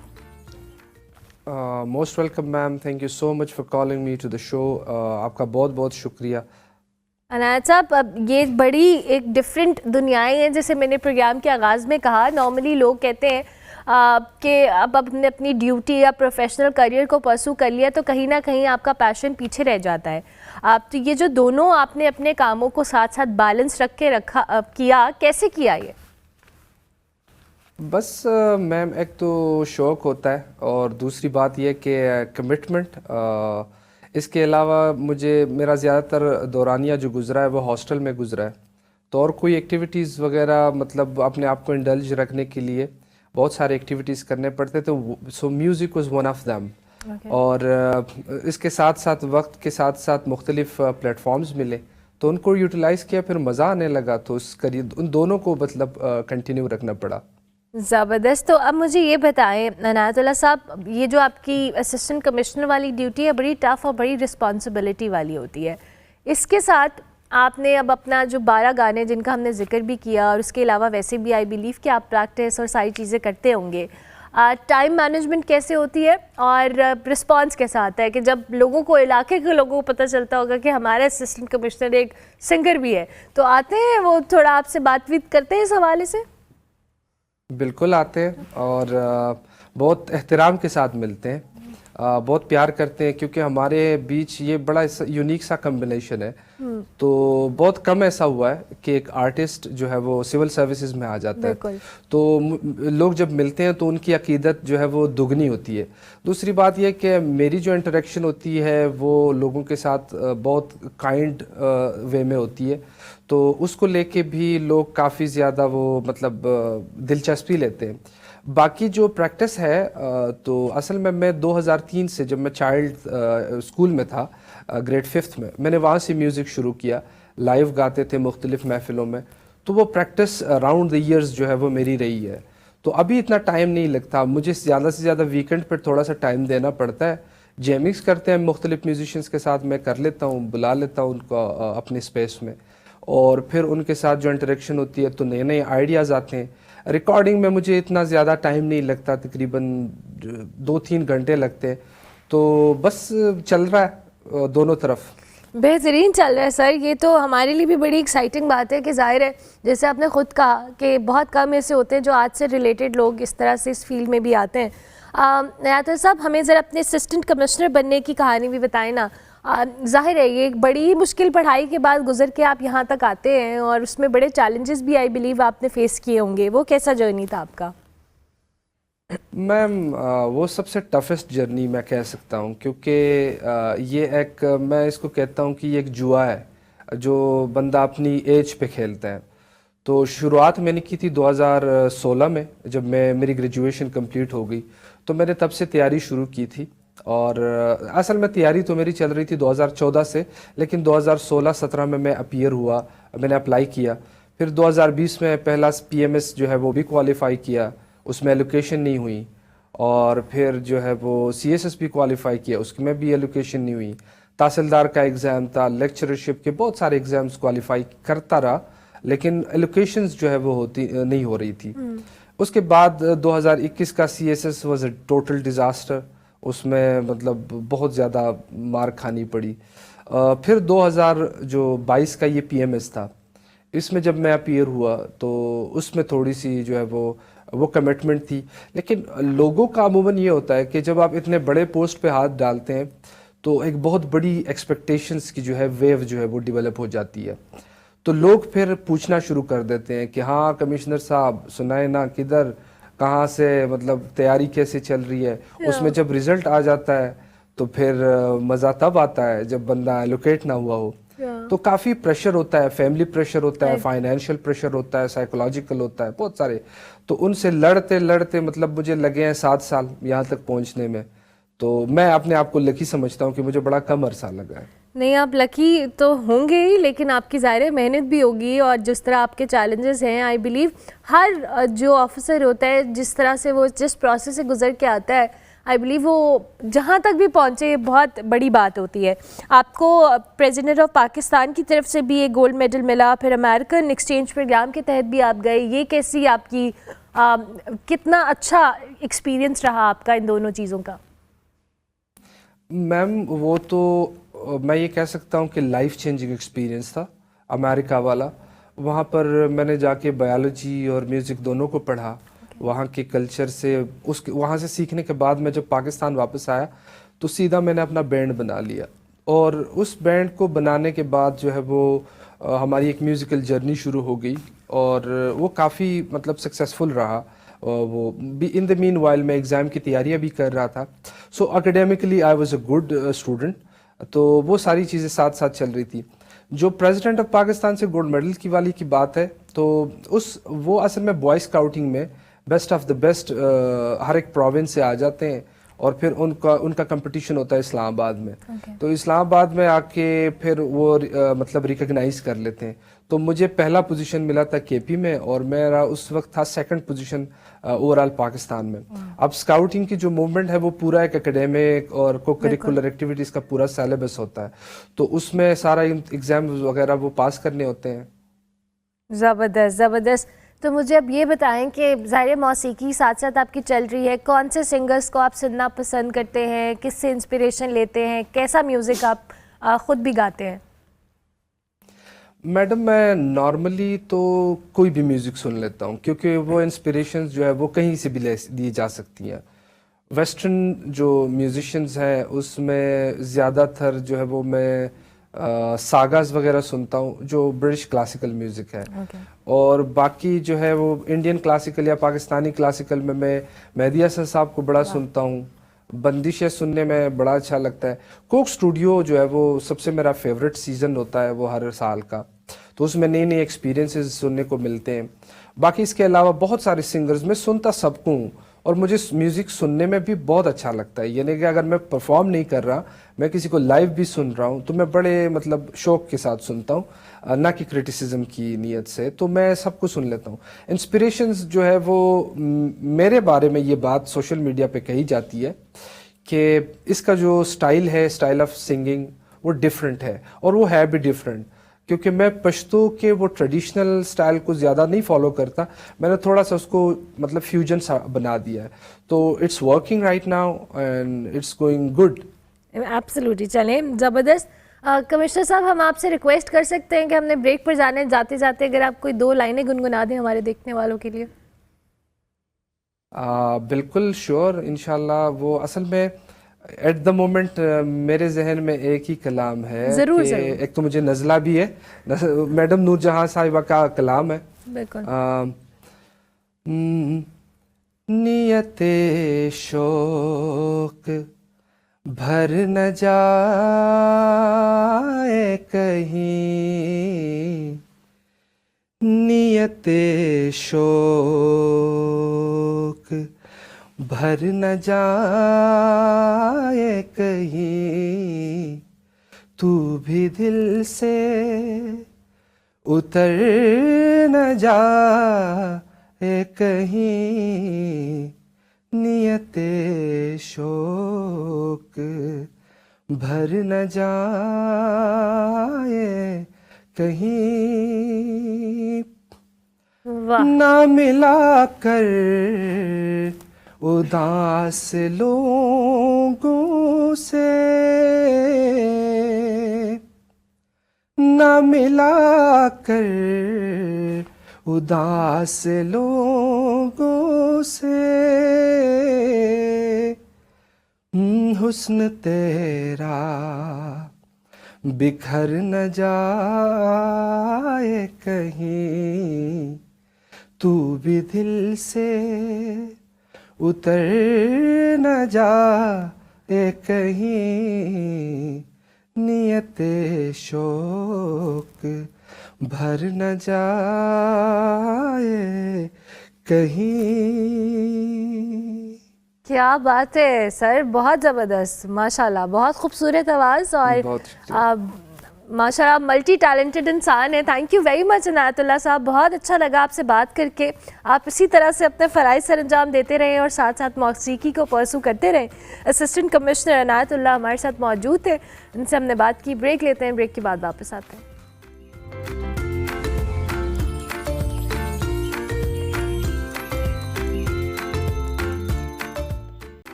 Welcome back to good morning public. जी ब्रेक के बाद वापस आ गए। अब हम आपकी मुलाकात एक ऐसे शख्स से करवाने वाले हैं जो लाहौर की तारीख़ और सकाफ़त को ज़िंदा रखने वाले चंद लोगों में शामिल है और इस तारीख़ी विरसे को बचाने के लिए कोशा भी हैं। हमारे साथ सैयद फैज़ान अब्बास नकवी मौजूद हैं, जिन्हें लाहौर का खोजी के नाम से भी जाना जाता है। फैज़ान तालीम के शोबे से भी वाबस्ता है, उस्ताद हैं और एक फ़ुल टाइम रिसर्चर भी हैं, जिन्होंने अपनी ज़िंदगी लाहौर और पंजाब के तारीख़ी, सकाफ़ती और मजहबी विरसे की तलाश और डॉक्यूमेंटेशन और इसकी आवाम तक तरसील के लिए वक्फ कर रखी है। इनका काम सिर्फ रिसर्च तक महदूद नहीं है, बल्कि वो तारीख़ को आम फहम ज़बान में भी पेश करके इससे तालिब इल्मों हों, रिसर्चर्स हों, आम शहरियों के लिए काबिल रसाई भी बनाते हैं। इनके अलावा जी लाहौर शनासी फाउंडेशन के प्लेटफॉर्म से उन्होंने एक जामे और मुनफरद जो कहले अवामी आर्काइव कायम किए, जहाँ नायाब दस्तावेज़ात हों, तस्वीर हों या दीगर चीज़ें हों, वो मौजूद हैं। इस वक्त फैज़ान हमारे साथ मौजूद हैं, उनसे हम बात करने की कोशिश करेंगे और जानने की भी कोशिश करेंगे कि वो लाहौर के जो तारीख़ी विरसा है और जिस तेज़ रफ्तार तरक्की और इदारा जाती गफलत की हम बात करते हैं, उसके बायस अपने तारीख़ी विरसों को या उसकी तशख़्ख़ुस से कैसे महरूम हो रहे हैं और कैसी कोशिश की जा सकती है इसको बचाने की। Thank you very much Faizan. अस्सलाम वालेकुम। जी वालेकुम अस्सलाम, बहुत शुक्रिया। आपका भी बहुत शुक्रिया कि आप तशरीफ़ लाए। आपका बड़ा वास्ट काम है। मैं भी आपसे ही बात कर रही थी और फिर 20 किताबें आपने लाहौर के हवाले से लिखी हैं, ये आपकी लेटेस्ट बुक है। आप थोड़ा सा अपने काम के हवाले से बताएं और क्या क्या चीज़ें हैं जिस पे आप ज़्यादा फोकस करते हैं। जी इब्तदाई तौर पर तो ये काम मैंने शौकिया शुरू किया था तकरीबन आज से 18 साल पहले, तो लेकिन बाद में वक्त के साथ साथ ये ख़ुद ही मेरा प्रोफेशन भी बना और जो पैशन भी था। तो लेकिन इसमें हमने सिर्फ़ किताबें लिखने तक इस काम को महदूद नहीं रखा, बल्कि इसको हमने मुख्तलिफ़ तरीक़ों से कोशिश की है। बेसिकली ये हमारी एक मुहिम है, एक आगाही की मुहिम। तो इसका उन्वान हमने लाहौर शनासी रखा हुआ है कि लाहौर के बारे में आगाही देना। तो इसमें हमने डिफरेंट तरीक़ों से कोशिश की, जैसा कि हमने मुख्तलिफ़ स्कूल्स में जाके लेक्चर सीरीज़ रखी कि जिसमें विरसे की आगाही के बारे में हमने बच्चों को आगाह किया। फिर हमने इसके साथ टूर्स वगैरह अरेंज किए जिसमें हम सियाहती और तारीख़ी मुकामात पर लोगों को, बच्चों को ले जाते थे और वहाँ उसके बारे में आगाही देते थे। फिर इसी तरह हमने एक शॉर्ट क्विज़ प्रोग्राम भी रखा और उसमें जो कामयाब होते थे उनको हम अपनी ही किताबें उनको गिफ्ट में देते थे। इसके अलावा हमने एक लाहौर शनासी के नाम से ही एक कैलेंडर भी बनाया लाहौर की तारीख़ पर, जो कि एक मुनफरिद काम था जो 2023 से अब तक शाया हो रहा है। और उसमें हर डेट वाइज जो है लाहौर की किसी डिफरेंट शख्सियात की या तो योम वफ़ात है या योम पैदाइश है, तो वो एक आगाही का ही एक सिलसिला है कि जो लोग किताबें नहीं पढ़ सकते लेकिन इतना है कि आज फ़लाँ डेट है और आज फ़लाँ की वफ़ात है, तो इस तरीके से एक वो कैलेंडर हमारी काविश थी। इसके अलावा लम्स यूनिवर्सिटी जो लाहौर की अहम यूनिवर्सिटी है, उनके साथ हमने मिल के एक वर्ल्ड सिटी जो अंदरून शहर है, इस पर हमने एक ऐप बनाई थी 2020 में, जिसका नाम ही उन्होंने मेरे नाम पर यानी लाहौरी खोजी ऐप रखी थी। और उस पर जो वर्ल्ड सिटी के अंदर 200 के करीब तारीख़ी इमारतें और तारीख़ी मुकामात हैं, उनकी ना सिर्फ फ़ोटोग्राफ़ी थी बल्कि उसके साथ उसकी वीडियोग्राफ़ी भी थी, और उसको गूगल के साथ लोकेट करके उसके साथ अटैच किया था, ताकि जो भी कोई अपनी लोकेशन लगा के जाना चाहता है वो अपने तौर पर जा सकता है। और इसके साथ हमारा एक मैगज़ीन है जो लाहौर के हवाले से है, लाहौर की तारीख़ी आसार व बाक़ियात की नुमाइंदगी करता है, और इसके साथ हमारा पब्लिकेशन का शोबा है। बिल्कुल ठीक है। अच्छा फैज़ान साहब, ये भी बताएं कि ज़ाहिर है हमने लाहौर की जो कल्चरल इम्पोर्टेंस है, रिलीजियस पॉइंट ऑफ व्यू से है, बहुत इम्पोर्टेंस का हामिल ये शहर है, और उसमें हमने बहुत सारी ऐसी वॉल सिटी का भी आप जिक्र करें, लेकिन अनफॉर्चुनेटली हमने विद टाइम जब हम तरक्की भी कर रहे हैं, मॉडर्नाइजेशन की तरफ भी जा रहे हैं, बहुत सारी चीज़ें समहाउ डैमेज भी हुई हैं। आपने एज अ रिसर्चर क्या फ़ील किया कि कौन सी ऐसी चीज़ें हैं जो इस अर्बनाइजेशन, मॉडर्नाइजेशन की वजह से लाहौर जैसे कल्चरली रिच सिटी को अफेक्ट कर रही है? देखें जी, अगर हम तारीख़ी तौर पर बात करें तो ये जो चीज़ है, ये अगर ब्रिटिश दौर की अगर हम लाहौर की जो मॉडर्नाइजेशन या कमर्शलाइजेशन को देखते हैं तो ये उस वक्त भी ये चीज़ें पेश आईं। अगर इसकी बड़ी मिसाल मैं दूं तो मकबरा जहांगीर के करीब जब रेलवे लाइन का मंसूबा बनाया गया तो अंग्रेज़ों ने रेलवे लाइन मकबरे के अंदर से दाखिल कर दी, जिसकी वजह से वो एक शादरा कॉम्प्लेक्स जो एक बहुत वसी और रीच था वो दो हिस्सों में बट गया। मकबरा नूर जहाँ उल्टे हाथ पे आ गया और राइट पे मकबरा जहांगीर आ गया। इसी तरह मकबरा खान बहादुर कोकलताश जो कि मुगलपुरा के करीब है, उसके करीब से भी जब रेलवे लाइन गुजारी गई और उसके वो सारे बाग को ख़त्म कर दिया गया। इसी तरह मकबरा अली मर्दान खान की मिसाल ले लें, या इससे भी बढ़कर अगर मैं मिसाल दूँ तो जब अंग्रेज़ों ने जीटी रोड को री रूट किया और उसको एक स्ट्रेट लाइन अमृतसर से लाहौर को मिलाया, तो उस वक्त शालामार बाग के अंदर से उस सड़क को गुजार दिया गया जो आज जीटी रोड है। तो आप अभी भी अगर आप सफ़र करें तो आपको मालूम होगा कि शालामार बाग के कुछ आसार उस रोड के ऊपर ही वाक़या हैं, और उसका बहुत सारा हिस्सा जो अंगूरी बाग के नाम से था वो दाएं तरफ रह गया, और जो असल बाग मौजूदा है वो उल्टे हाथ पे आ गया। तो अब ये एक पूरा एक सिलसिला है जो इतने सालों से चल रहा है, सदियों से चल रहा है, और आज भी अगर हम इसको देखते हैं तो जिस तरह अगर आप देखें तो अभी कुछ साल पहले ही की बात है कि जो ऑरेंज लाइन ट्रेन जब चलाई गई लाहौर पर, तो उसमें बहुत सारे जो तारीख़ी इमारतों के गिर्द मंजरनामे थे वो तब्दील हो गए, जैसा कि चुबुर्जी जो है उसके बिल्कुल करीब से ट्रेन गुजर रही है। इसी तरह मोज दरिया बुखारी का मज़ार है, उसके आगे से ट्रेन का स्टेशन बन गया।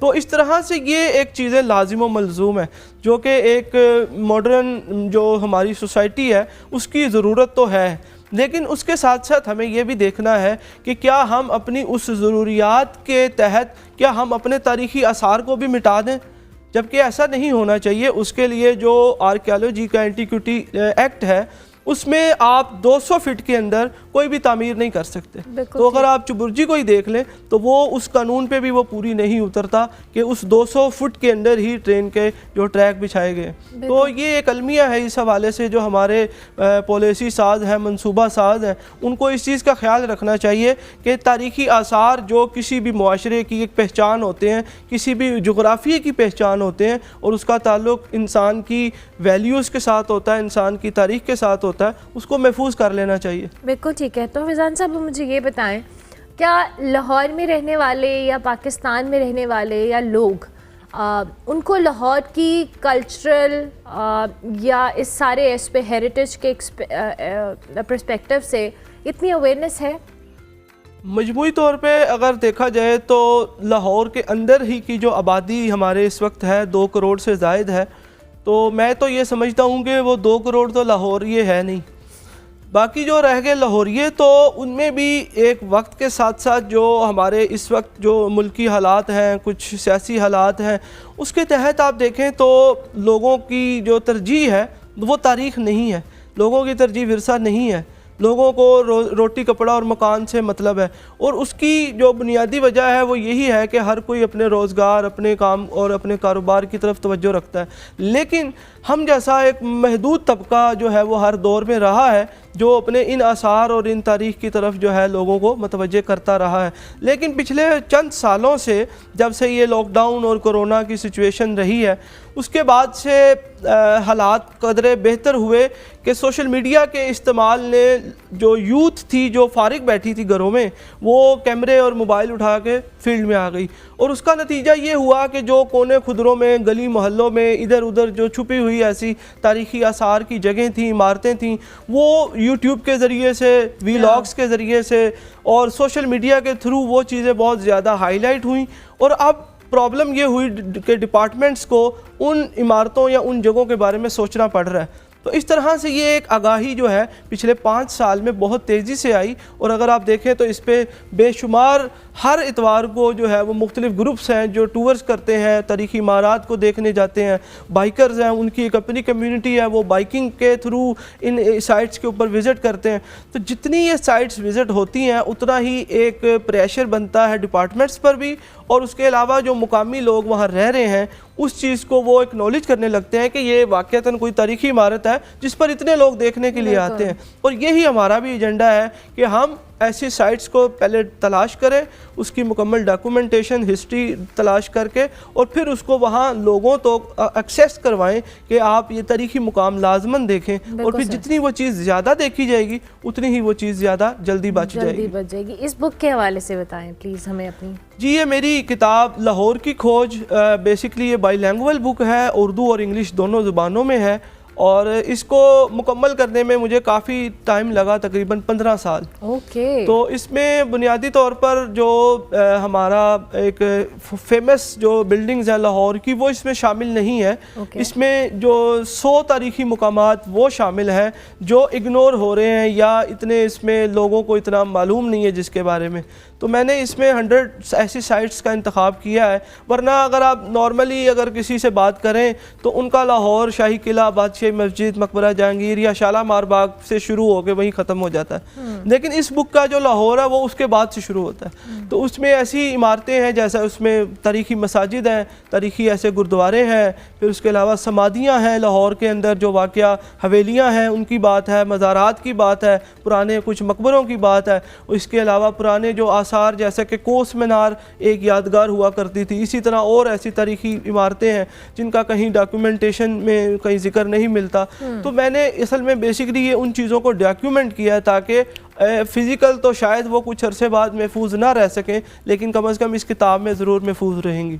बिल्कुल ठीक है। तो हमारे प्लेटफॉर्म से फैज़ान साहब आप कुछ भी कहना चाहें लाहौर का, चूँकि आपके पास बड़ा वसी काम है इस हवाले से, और जो आप चीज़ें हैं जैसे आपने 100 मकामात का जिक्र किया, इसके अलावा भी आई बिलीव बहुत सारी ऐसी चीज़ें होंगी जो पब्लिक पॉइंट ऑफ व्यू से भी अवेयरनेस रिक्वायर्ड होगी उनमें। जी, अवामी सतह पर तो बहुत सारे काम ऐसे हैं जो किए जाने चाहिए। तो हमने तो इसको लाहौर को बतौर एक सब्जेक्ट मुतारिफ़ करवाया है और इसका नाम उन्वान ही हमने लाहौरियात या लाहौरोलॉजी करार दिया है।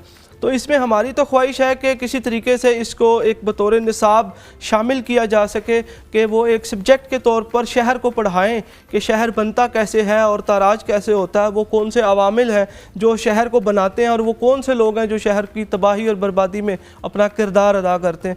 तो इसी तरह इसके अलावा जो अवामी सतह पर तहरीक की बात है तो उसमें एक बाकायदा हमने इस पर एक लाहौर सुधार लहर के नाम से एक सोशल प्लेटफॉर्म बनाया है जिस पर हम ये चाहते हैं कि जो लाहौर शहर के मसाइल हैं उनको डिस्कस किया जाए। जैसे आबादी का बेतहाशा फैलाव है, शहर की हदबंदी नहीं है इस अब तक कि एक तरफ से शुरू हो जाए और लाहौर लाहौर ही होता चला जा रहा है कि उसकी कोई हदबंदी मिलती ही नहीं है कि यहाँ तक शहर है बाकी लाहौर से बाहर है। इसी तरह इसके अलावा जो लाहौर में आलूदगी का मसला बड़ा अहम है इस हवाले से कि हर तीसरा चौथा शख्स जो है वो सांस की तकलीफ़ और बीमारी में मुब्तला है। इसके अलावा अगर आप हॉस्पिटल्स में देखें तो वहाँ जो मुकामी लोग हैं उनको वहाँ बेड नहीं मिलता और दूसरे शहरों से जो लोग हैं वो बेचारे इलाज के लिए कहाँ से इलाज कराने लाहौर आते हैं। तो उससे नतीजतन क्या होता है कि हस्पतालों पर बर्डन बहुत ज़्यादा है। इसी तरह बसों पे सफ़र करें तो उस पर भी यही सूरत हाल है। तालीमी इदारों में चले जाएँ तो वही ये सूरत हाल मिलती है कि मुकामी जो लोग हैं उनको एडमिशन के प्रॉब्लम्स रहते हैं। इसी तरह दफातर में, अदारों में चले जाएँ तो वहाँ जॉब्स की भी यही सूरत हाल है। तो ये एक चीज़ है कि इस पे लाहौर के जो संजीदा तबके हैं वो इस पर बात करें और सोचें और बाकायदा इस पे कोई हल निकालें। जो मुकामी आवाम है उनको ये चाहिए कि वो अपने जो ऐसे तारीख़ी आसार हैं, तारीख़ी इमारत हैं, उनको बचा के रखें, साफ़ रखें। ये सिर्फ हम सारा जो बर्डन है वो हम डिपार्टमेंट पे डाल देते हैं, तो सिर्फ डिपार्टमेंट ही ज़िम्मेदार नहीं होते बल्कि हम आवाम भी उतने ही ज़िम्मेदार हैं कि हर एक का जितना जो किरदार है उसको वो अदा करना चाहिए। बिल्कुल ठीक है, thank you very much Faizan साहब, बहुत शुक्रिया। सैयद फैज़ान नकवी हमारे साथ मौजूद थे जी, लाहौर का खोजी के नाम से जाने जाते हैं और लाहौर के हवाले से इनका बड़ा ज़बरदस्त काम है, इस हवाले से बात कर रहे थे। हम ब्रेक लेते हैं, ब्रेक के बाद वापस आते हैं।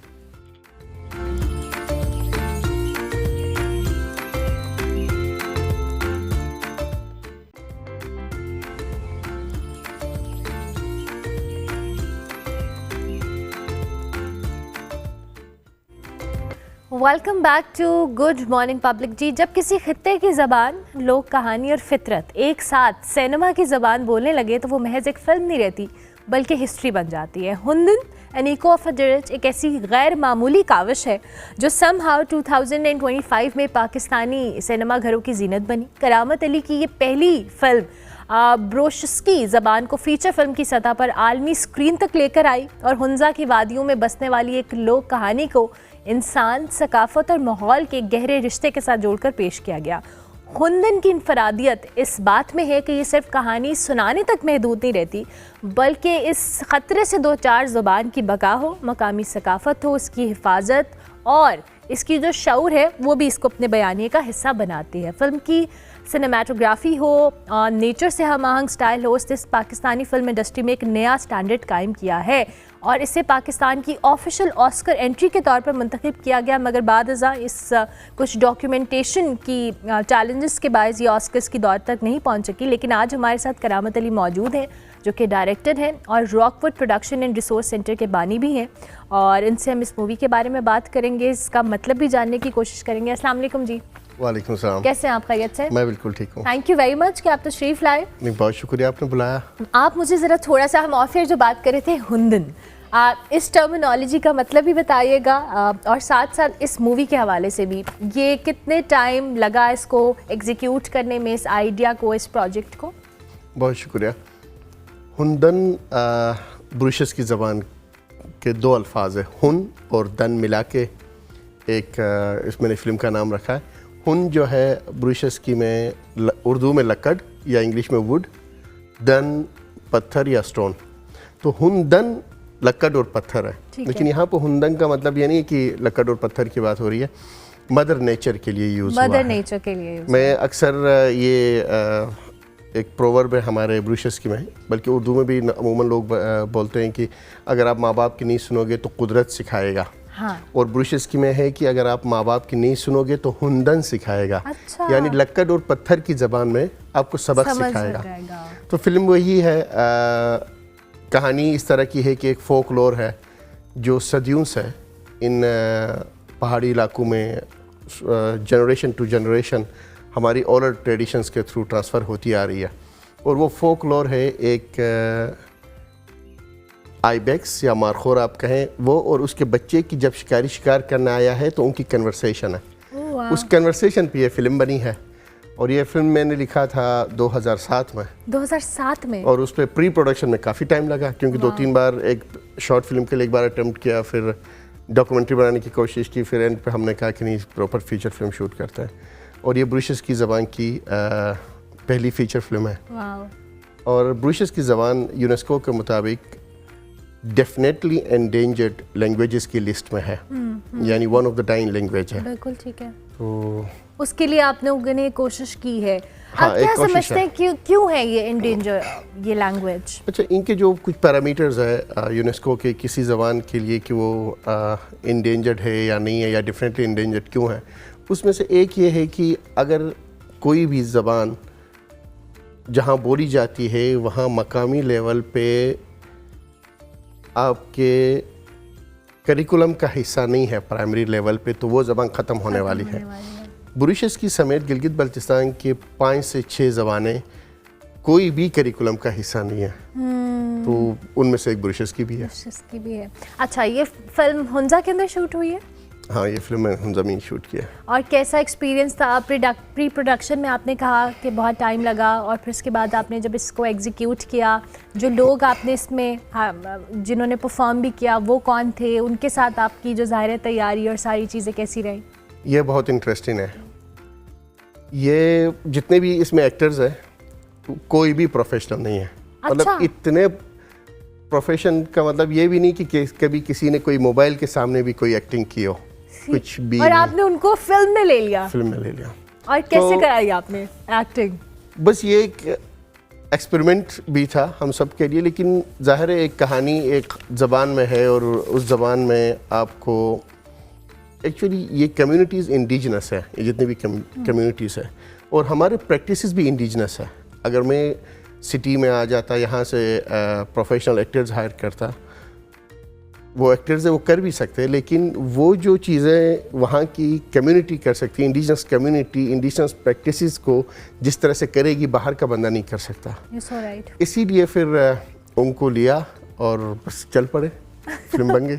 अच्छा, और इसको पूरा शूट करने में और कितना टाइम लगा आपको? जैसे मैंने कहा कि प्री प्रोडक्शन में बहुत टाइम लगा, शूट पे हमें 2 महीने लगे। 2 महीने? अच्छा, और इनिशियली प्लान्ड भी सिर्फ हमारा मैक्सिमम 3 वीक्स का था। ओके। और ये भी एक इसकी मेकिंग पे एक अलग से फिल्म बन सकती है कि क्लाइमेट चेंज ने इतना डायरेक्ट हिट किया हमें कि जो कभी मैं सोच नहीं सकता था। कैसे? मिसाल के तौर पर इस वक्त वहाँ हल्की हल्की बर्फबारी शुरू हो गई है।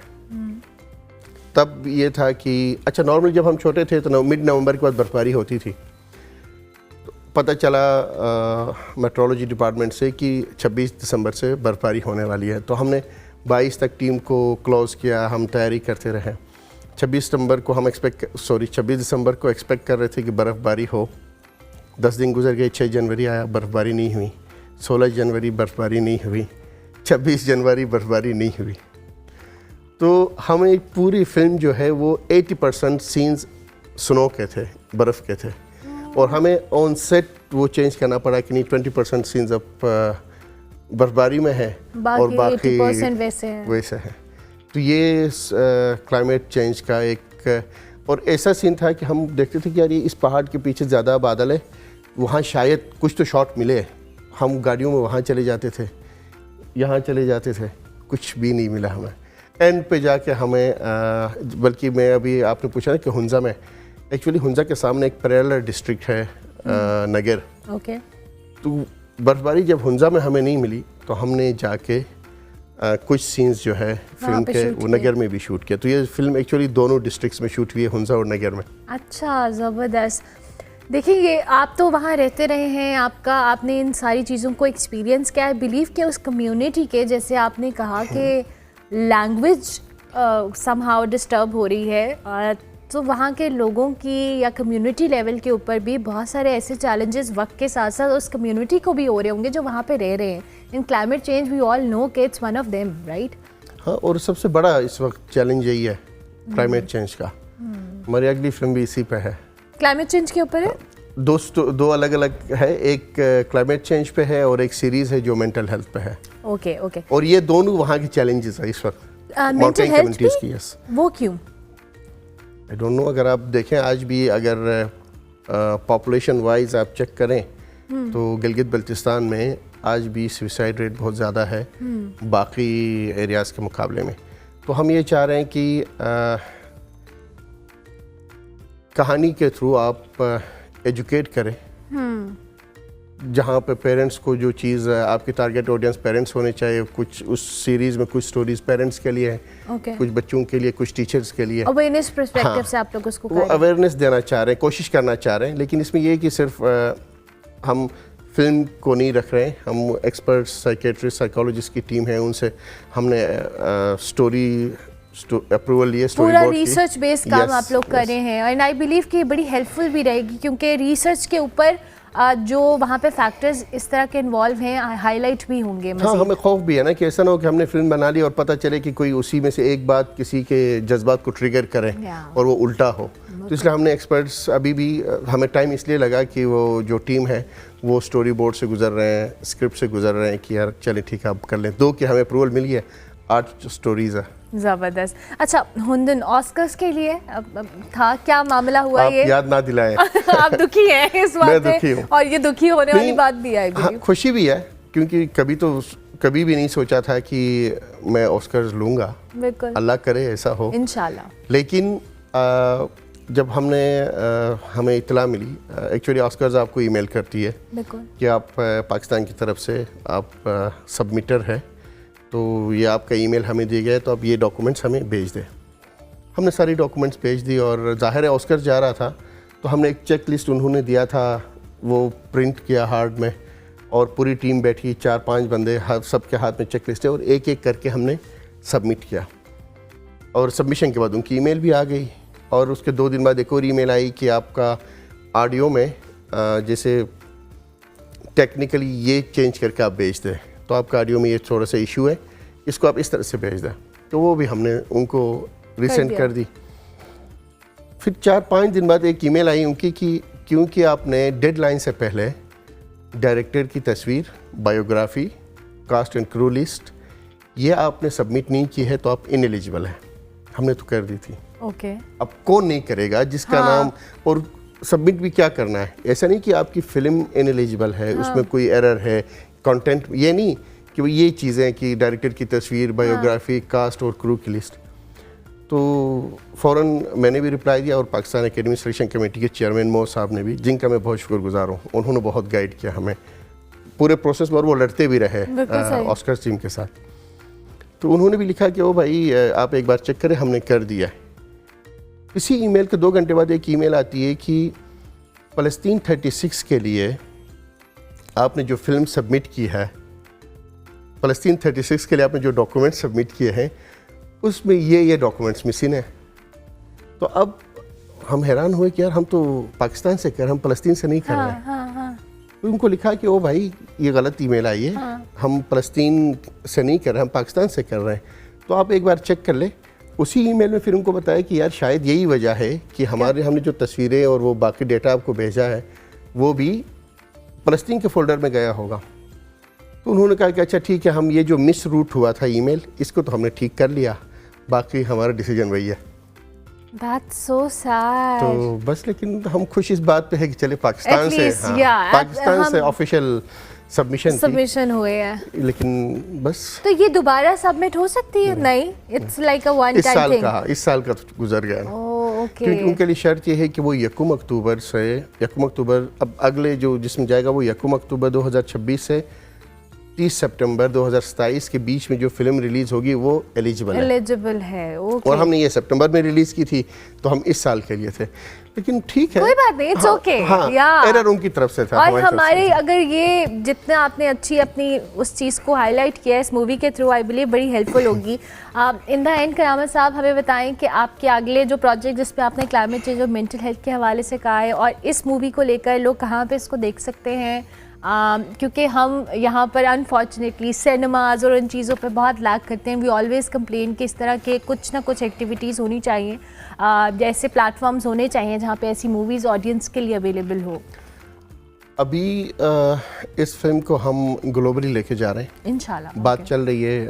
हम बाकी और भी फेस्टिवल थे वहाँ भी चले जाएंगे और ग्लोबली भी रिलीज़ पे जा रहे हैं। ओके, कुछ मुल्कों में बात चल रही है डिस्ट्रीब्यूटर्स के साथ। उसके बाद फिर किसी OTT प्लेटफॉर्म पर आ ही जाएगा, नहीं आया तो कहीं ना कहीं इसको रिलीज़ कर लेंगे, आम पब्लिक को बहुत जल्द अवेलेबल होगा।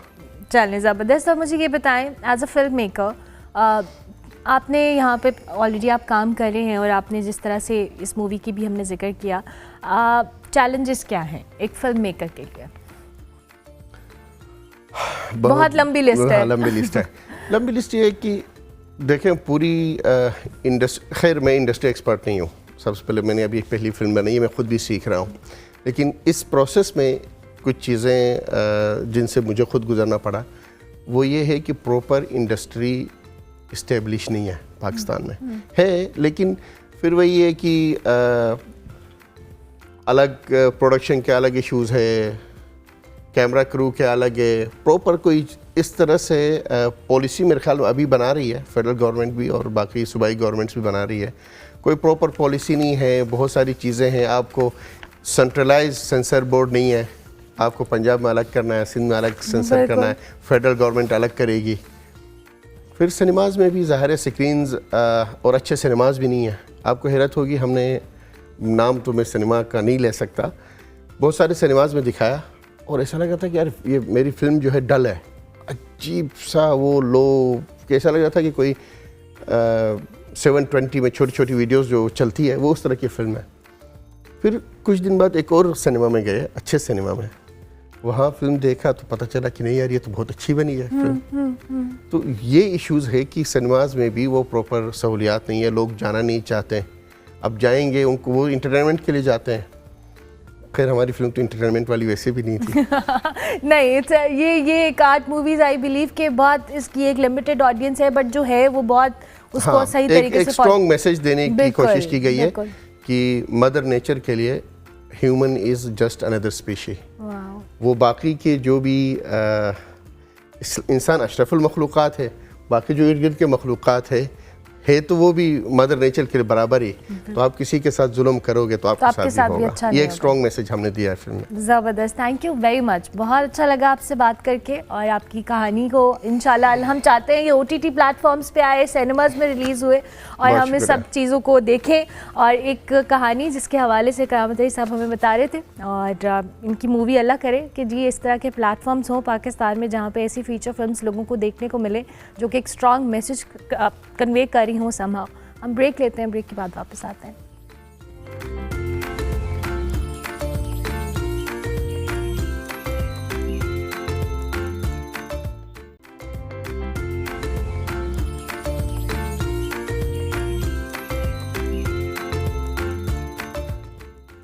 Welcome back to good morning public जी। प्रोग्राम का आखिरी हिस्सा है। आज हम स्नैक्स खाने के ऊपर बात करेंगे। आजकल मूंगफली का सीज़न है, फिर फ्राइज़ हो, चॉकलेट हो, केक, निम्को, ये स्नैक्स हमारी रोज़मर्रा ज़िंदगी का एक लाजमी हिस्सा बन चुके हैं। आज जदीद मसरूफ़ ज़िंदगी में हम में से अक्सर लोग बाकायदा खानों की बजाय अगर कभी हम स्नैक्स खा लें तो उसके बाद हम अपना मील स्किप कर देते हैं और फिर अपनी जो भूख है और कैलोरीज़ है इन्हीं हल्के फुल्के स्नैक्स जिनको हम कंसीडर हल्का फुल्का करे होते हैं उसी से पूरी कर लेते हैं। जिसने स्नैक्स को एक आलमी जो कह लें इंडस्ट्री में तब्दील कर दिया, जिसकी मालियत जो है $1 ट्रिलियन से भी तजावज़ कर चुकी है। लेकिन सवाल ये है कि ये रुझान वाकई हमारी ज़रूरत है या महज जायके, अपनी कन्वीनियंस या मार्केटिंग का नतीजा है। ख़ास तौर पर स्नैक्स का जो गलत इस्तेमाल है, से ओबेसिटी हो, ब्लड शुगर लेवल्स हों या ब्लड प्रेशर हो, ग़िज़ाई कमी, बहुत सारे मसाइल बढ़ रहे हैं। ऐसे में हमारी स्नैक्स जो हम खा रहे हैं हमारी सेहत के लिए मसला है या राइट चॉइसेस समहाउ ठीक भी हैं। इस पे हम बात करेंगे। रमशा लतीफ़ हमारे साथ मौजूद है, न्यूट्रिशनिस्ट है, उनको हम खुश आमदीद कहेंगे। अस्सलाम वालेकुम रमशा। वालेकुम अस्सलाम। कैसी हैं आप? अल्लाह का शुक्र, आप सुनाएं। बिल्कुल ठीक रमशा। ये जो हम हर रोज़ बैठकर बिंज वॉचिंग कर रहे होते हैं, स्नैक्स खा रहे होते हैं और समटाइम्स हमें अंदाज़ा नहीं होता कि हम कितना ज़्यादा उसको कंज्यूम कर लेते हैं। थोड़ा सा हमें बताएं इस पर। बेसिकली हमारा एक कल्चरल शौक है ये, जिसमें आप बहुत ज़्यादा बिज़ी होने की वजह से, अपने ऑफिस टाइम में वर्कलोड की वजह से, स्क्रीन टाइम की वजह से आप बहुत ज़्यादा ओवर कंजप्शन कर रहे हैं, जो कि एक कैलोरी डेंस है, जिसमें न्यूट्रिएंट्स बहुत कम होते हैं और कैलोरीज जो है इनकी बहुत ज़्यादा होती है, जिसकी वजह से डिफरेंट तरह के इम्पैक्ट आपके ऊपर आना शुरू हो जाते हैं और आपको ओबेसिटी और डिफरेंट तरह की चीज़ों की तरफ ले जाते हैं। बिल्कुल ठीक है। तो अब ये जो स्नैक्स का इस्तेमाल कर रहे हैं, ओबेसिटी और दिगर, हमें डिटेल में बताएं कि क्या क्या ऐसी चीज़ें हैं जो ट्रिगर होती हैं आपको अपनी हेल्थ के लिए, कौन से अगर आप स्नैक्स खा भी रहे हैं राइट चॉइसेस क्या हैं? Right choices is a different thing और हम जो चूज़ कर रहे हैं ना वो डिफरेंट थिंग है। अब सबसे ऊपर हमारा मेन फैक्टर आता है कि हम किस तरह की प्रोडक्ट को प्रमोट कर रहे हैं, ले किस तरह ले। बेसिकली इसमें बात ये आती है कि आपका टेस्ट बड क्या है, ठीक है। आपको एक चीज़ पसंद आ रही है, आप उसकी कंजप्शन किए जा रहे हो, उसकी कंजप्शन इतनी कर रहे हैं कि उसकी ओवर कंजप्शन हो रहे हैं। ज़रूरी नहीं है कि वो हमारे लिए सेफ़ साइड है, उसमें आपके डिफरेंट तरह के प्रिजर्वेटिव्स भी ऐड होते हैं, जैसे मोनोसोडियम ग्लूटामेट ऐड होते हैं, डिफरेंट तरह के जो केमिकल्स हैं वो ऐड होते हैं, जो कि टॉक्सिसिटी हमारी बॉडी में पैदा करते हैं, जो कि हमारे स्टमक के लिए हार्मफुल होते हैं, लीवर के लिए हार्मफुल होते हैं। सेम एज इट अगर हम कहीं भी शादियों पे चले जाते हैं, अपने बच्चों को हम टेट्रा पैक जूसेस की तरफ ले जाते हैं, ठीक है। तो बच्चा रो रहा है, हम बाहर से उनको टेट्रा पैक जूस लेके दे रहे हैं, ठीक है, जो कि डिफरेंट केमिकल से मिलके बना हुआ है और वही उनकी ग्रोइंग एज है, ठीक है। क्योंकि ग्रोइंग एज में जो कंजप्शन करना है वही आगे जाके उन्होंने एडोलेसेंस में जाके यूटिलाइज करना है, ठीक है। तो मेन पर्पज़ ये है कि आप उसको हेल्दी वे में लेके जाएं। उनको पेरेंट्स को चाहिए कि उनके पास गाइडलाइंस होनी चाहिए कि उन्होंने बच्चों को किस तरह की फ़ूड कंजप्शन करवानी है, क्योंकि आपने अगर उनको अंदर क्यूरियोसिटी पैदा कर दिया है कि आपने पैकेजिंग फ़ूड है वो बहुत अच्छा है, उनके जो ह्यूमन जो सेंस है वो डेवलप कर दिया है, तो वो हमेशा उन्हीं पे लगे रहते हैं, जो कि आपके लिए हेल्थ इफेक्ट नहीं होता। लाइक उसमें ये होता है कि आपके बच्चे की जो कहते हैं कि आजकल ग्रोथ नहीं हो रही, उनके हाइट पे बहुत ज़्यादा इम्पैक्ट आ रहा है, तो ये स्नैक्स भी कहीं ना कहीं जाके कंसर्न है, देखने को नहीं है लेकिन वो स्लोली स्टडी वर्क करते हैं इन पे। अच्छा, तो अब राइट चॉइसेस क्या हैं? अगर हम राइट चॉइसेस की बात करें तो हमने देखा होगा कि आजकल के जो भी हमारे पास इन्फेंट्स आते हैं या चाइल्ड पर्सन आते हैं, एडोलेसेंट्स आते हैं, वो फ्रूट को कभी प्रमोट नहीं कर रहे, मिल्क की कंजप्शन बिल्कुल नहीं कर रहे, हमें टेस्ट नहीं आ रहा, ठीक है। तो आप इसकी जगह आप रोस्टेड चना ले सकते हैं, पॉपकॉर्न की कंजप्शन करवा सकते हैं, आलमंड्स पे बच्चों को लगा सकते हैं, ठीक है। आप डिफरेंट तरह के फ्रूट सैलड दे सकते हैं उनको। अगर आप डेट्स की बात करें, आप डेट्स की कंजप्शन करवा सकते हैं instead of the packaging food. आप उनको ऐसी चीज़ें, लेकिन अब बच्चों का मसला ये है ना कि जंक खाना है, स्कूल्स लेकर जाते हैं, फिर ना दो बाकी बच्चे लेकर आ रहे हैं। आप तो घर पर भी पेरेंट्स कुछ इस तरह के ऑल्टरनेट्स कर सकते हैं रमशा? बिल्कुल ज़रूर। देखिए, junk in the sense junk तब होता है जब आप उसकी ओवर कंजप्शन करते हैं, ठीक है। जब आप एक नॉर्मल वे में आप अच्छी तरह उसकी कुकिंग कर रहे हैं घर में, उसका जो कुकिंग पैटर्न है बहुत अच्छा है, तो आपके लिए बेनिफिशियल है, वो आपको न्यूट्रिएंट्स दे रहा है, एज़ कम्पेयर टू अगर आप फ्राइड फूड ले रहे हैं और वो भी बाहर से ले रहे हैं जिसमें इन्वायरमेंटल पोल्यूशन ऑल्सो इन्वॉल्व है, ठीक है। तो इनकी बजाय आपको चाहिए कि आप घर में बनाएं बच्चों को और उनको घर के खानों की तरफ मोटिवेट करें। ठीक है, घर के खानों की तरफ मोटिवेट करें। आज सेकेंडली मुझे रमशा ये बताएं कि जो बच्चों में ओबेसिटी है, जब बहुत सारे ऐसे यंग एज के अंदर लोगों को हार्ट रिलेटेड इश्यूज़ हो रहे हैं, वैसे ब्लड शुगर लेवल्स इंक्रीज़ हो रहे हैं, ये क्या सारा फैक्टर स्नैकिंग, बिंज वॉचिंग या जो चॉइसेस गलत हैं उसका फैक्टर है, या लाइफस्टाइल भी उसमें एक इम्पॉर्टेंट चीज़ है? इसमें दोनों फैक्टर आपस में इंटरलिंक कर रहे हैं। अब वो इंटरलिंक किस तरह कर रहे हैं? एक तो वो बिंज ईटिंग कर रहे हैं, ठीक है, दूसरी पैकेजिंग फूड की कंजप्शन कर रहे हैं, उसके बाद उनका जो फिजिकल एक्टिविटी लेवल है ड्यू टू स्क्रीन टाइम हो गया या उनके वर्कलोड की तरह देख के हो रहा है, लाइक वो ज़ीरो है, ठीक है। जब आपकी मुकम्मल तौर पे फिजिकल एक्टिविटी नहीं होगी, आपकी प्रॉपर तरीके से डाइजेशन नहीं होगी, मेटाबॉलिज्म फास्ट नहीं होगा, देन आपको ब्लड प्रेशर, कार्डियोवैस्कुलर डिजीज़ की तरफ ये चीज़ें प्रमोट करेंगी, ठीक है। अगर हम थिंकिंग करें कि अब ये चीज़ हम हेल्दी ले रहे हैं, तो उनकी थिंकिंग भी हेल्दी चीज़ के मुतालिक नहीं होती, बस उनको होता है कि हमने ओवर कंजप्शन करनी है। अगर आप देखें भूख लगी है, उनके सामने जो भी चीज़ अवेलेबल है, अगर हम देखें तो बेकरी प्रोडक्ट्स में कोई बिस्किट होता है, फ़ौरन कंजप्शन करना शुरू कर दे। उसके बाद उनकी सेडेंटरी लाइफस्टाइल है, उनका जो फिजिकल एक्टिविटी है बहुत लो है, जो कि ओबेसिटी को प्रमोट करता है। इन द एंड हमारे प्लेटफॉर्म से अच्छी चॉइसेस के लिए, पेरेंट्स के लिए एनीथिंग यू वांट टू से, कोई मैसेज देना चाहें? मैं ये कहूँगी कि बच्चों के जो टेस्ट आपने डेवलप करना है ना, वो इनके पेरेंट्स ने डेवलप करना है, ठीक है। ये मत सोचा करें हमें इस चीज़ का टेस्ट नहीं आ रहा, हम इनको प्रेफर नहीं कर रहे, आप उनको ज़रूर दें। फॉर एग्जांपल, अगर मदर की कंजप्शन में योगर्ट नहीं है, वो अपने बच्चों को कभी भी योगर्ट पे नहीं लगाएगी, तो कोशिश ये करें कि अगर खुद योगर्ट कंजप्शन नहीं करी तो अपने बच्चों को ज़रूर इन पे लगाएं। बिल्कुल ठीक है, thank you very much Ramsha, बहुत शुक्रिया कि आप तशरीफ़ लाएं। रमशा लतीफ़ हमारे साथ मौजूद थी, न्यूट्रिशनिस्ट। और बहुत सारी ऐसी चॉइसेस होती हैं जो पेरेंट्स अपने लिए अगर ख़ुद नहीं करे तो वो बच्चों को भी नहीं दे रहे होते, और उनके मुताबिक स्नैक्स खाना गलत चीज़ नहीं है, बट अगर आप हेल्दी वे में उसको ओवर कंज्यूम ना करें, अच्छी चॉइसेस, राइट चॉइसेस बनाएं, बच्चों को अल्टरनेट्स पे लेके जाए, तभी ये सारे मामला जिसको हम समहाउ कहते हैं कि जी ट्रिगर हो रहे हैं, यंग एज के अंदर हार्ट रिलेटेड इश्यूज़ हैं, ओबेसिटी है, ये बहुत सारे फैक्टर्स हैं जो कि आप बहुत विद टाइम लोग फेस कर रहे हैं।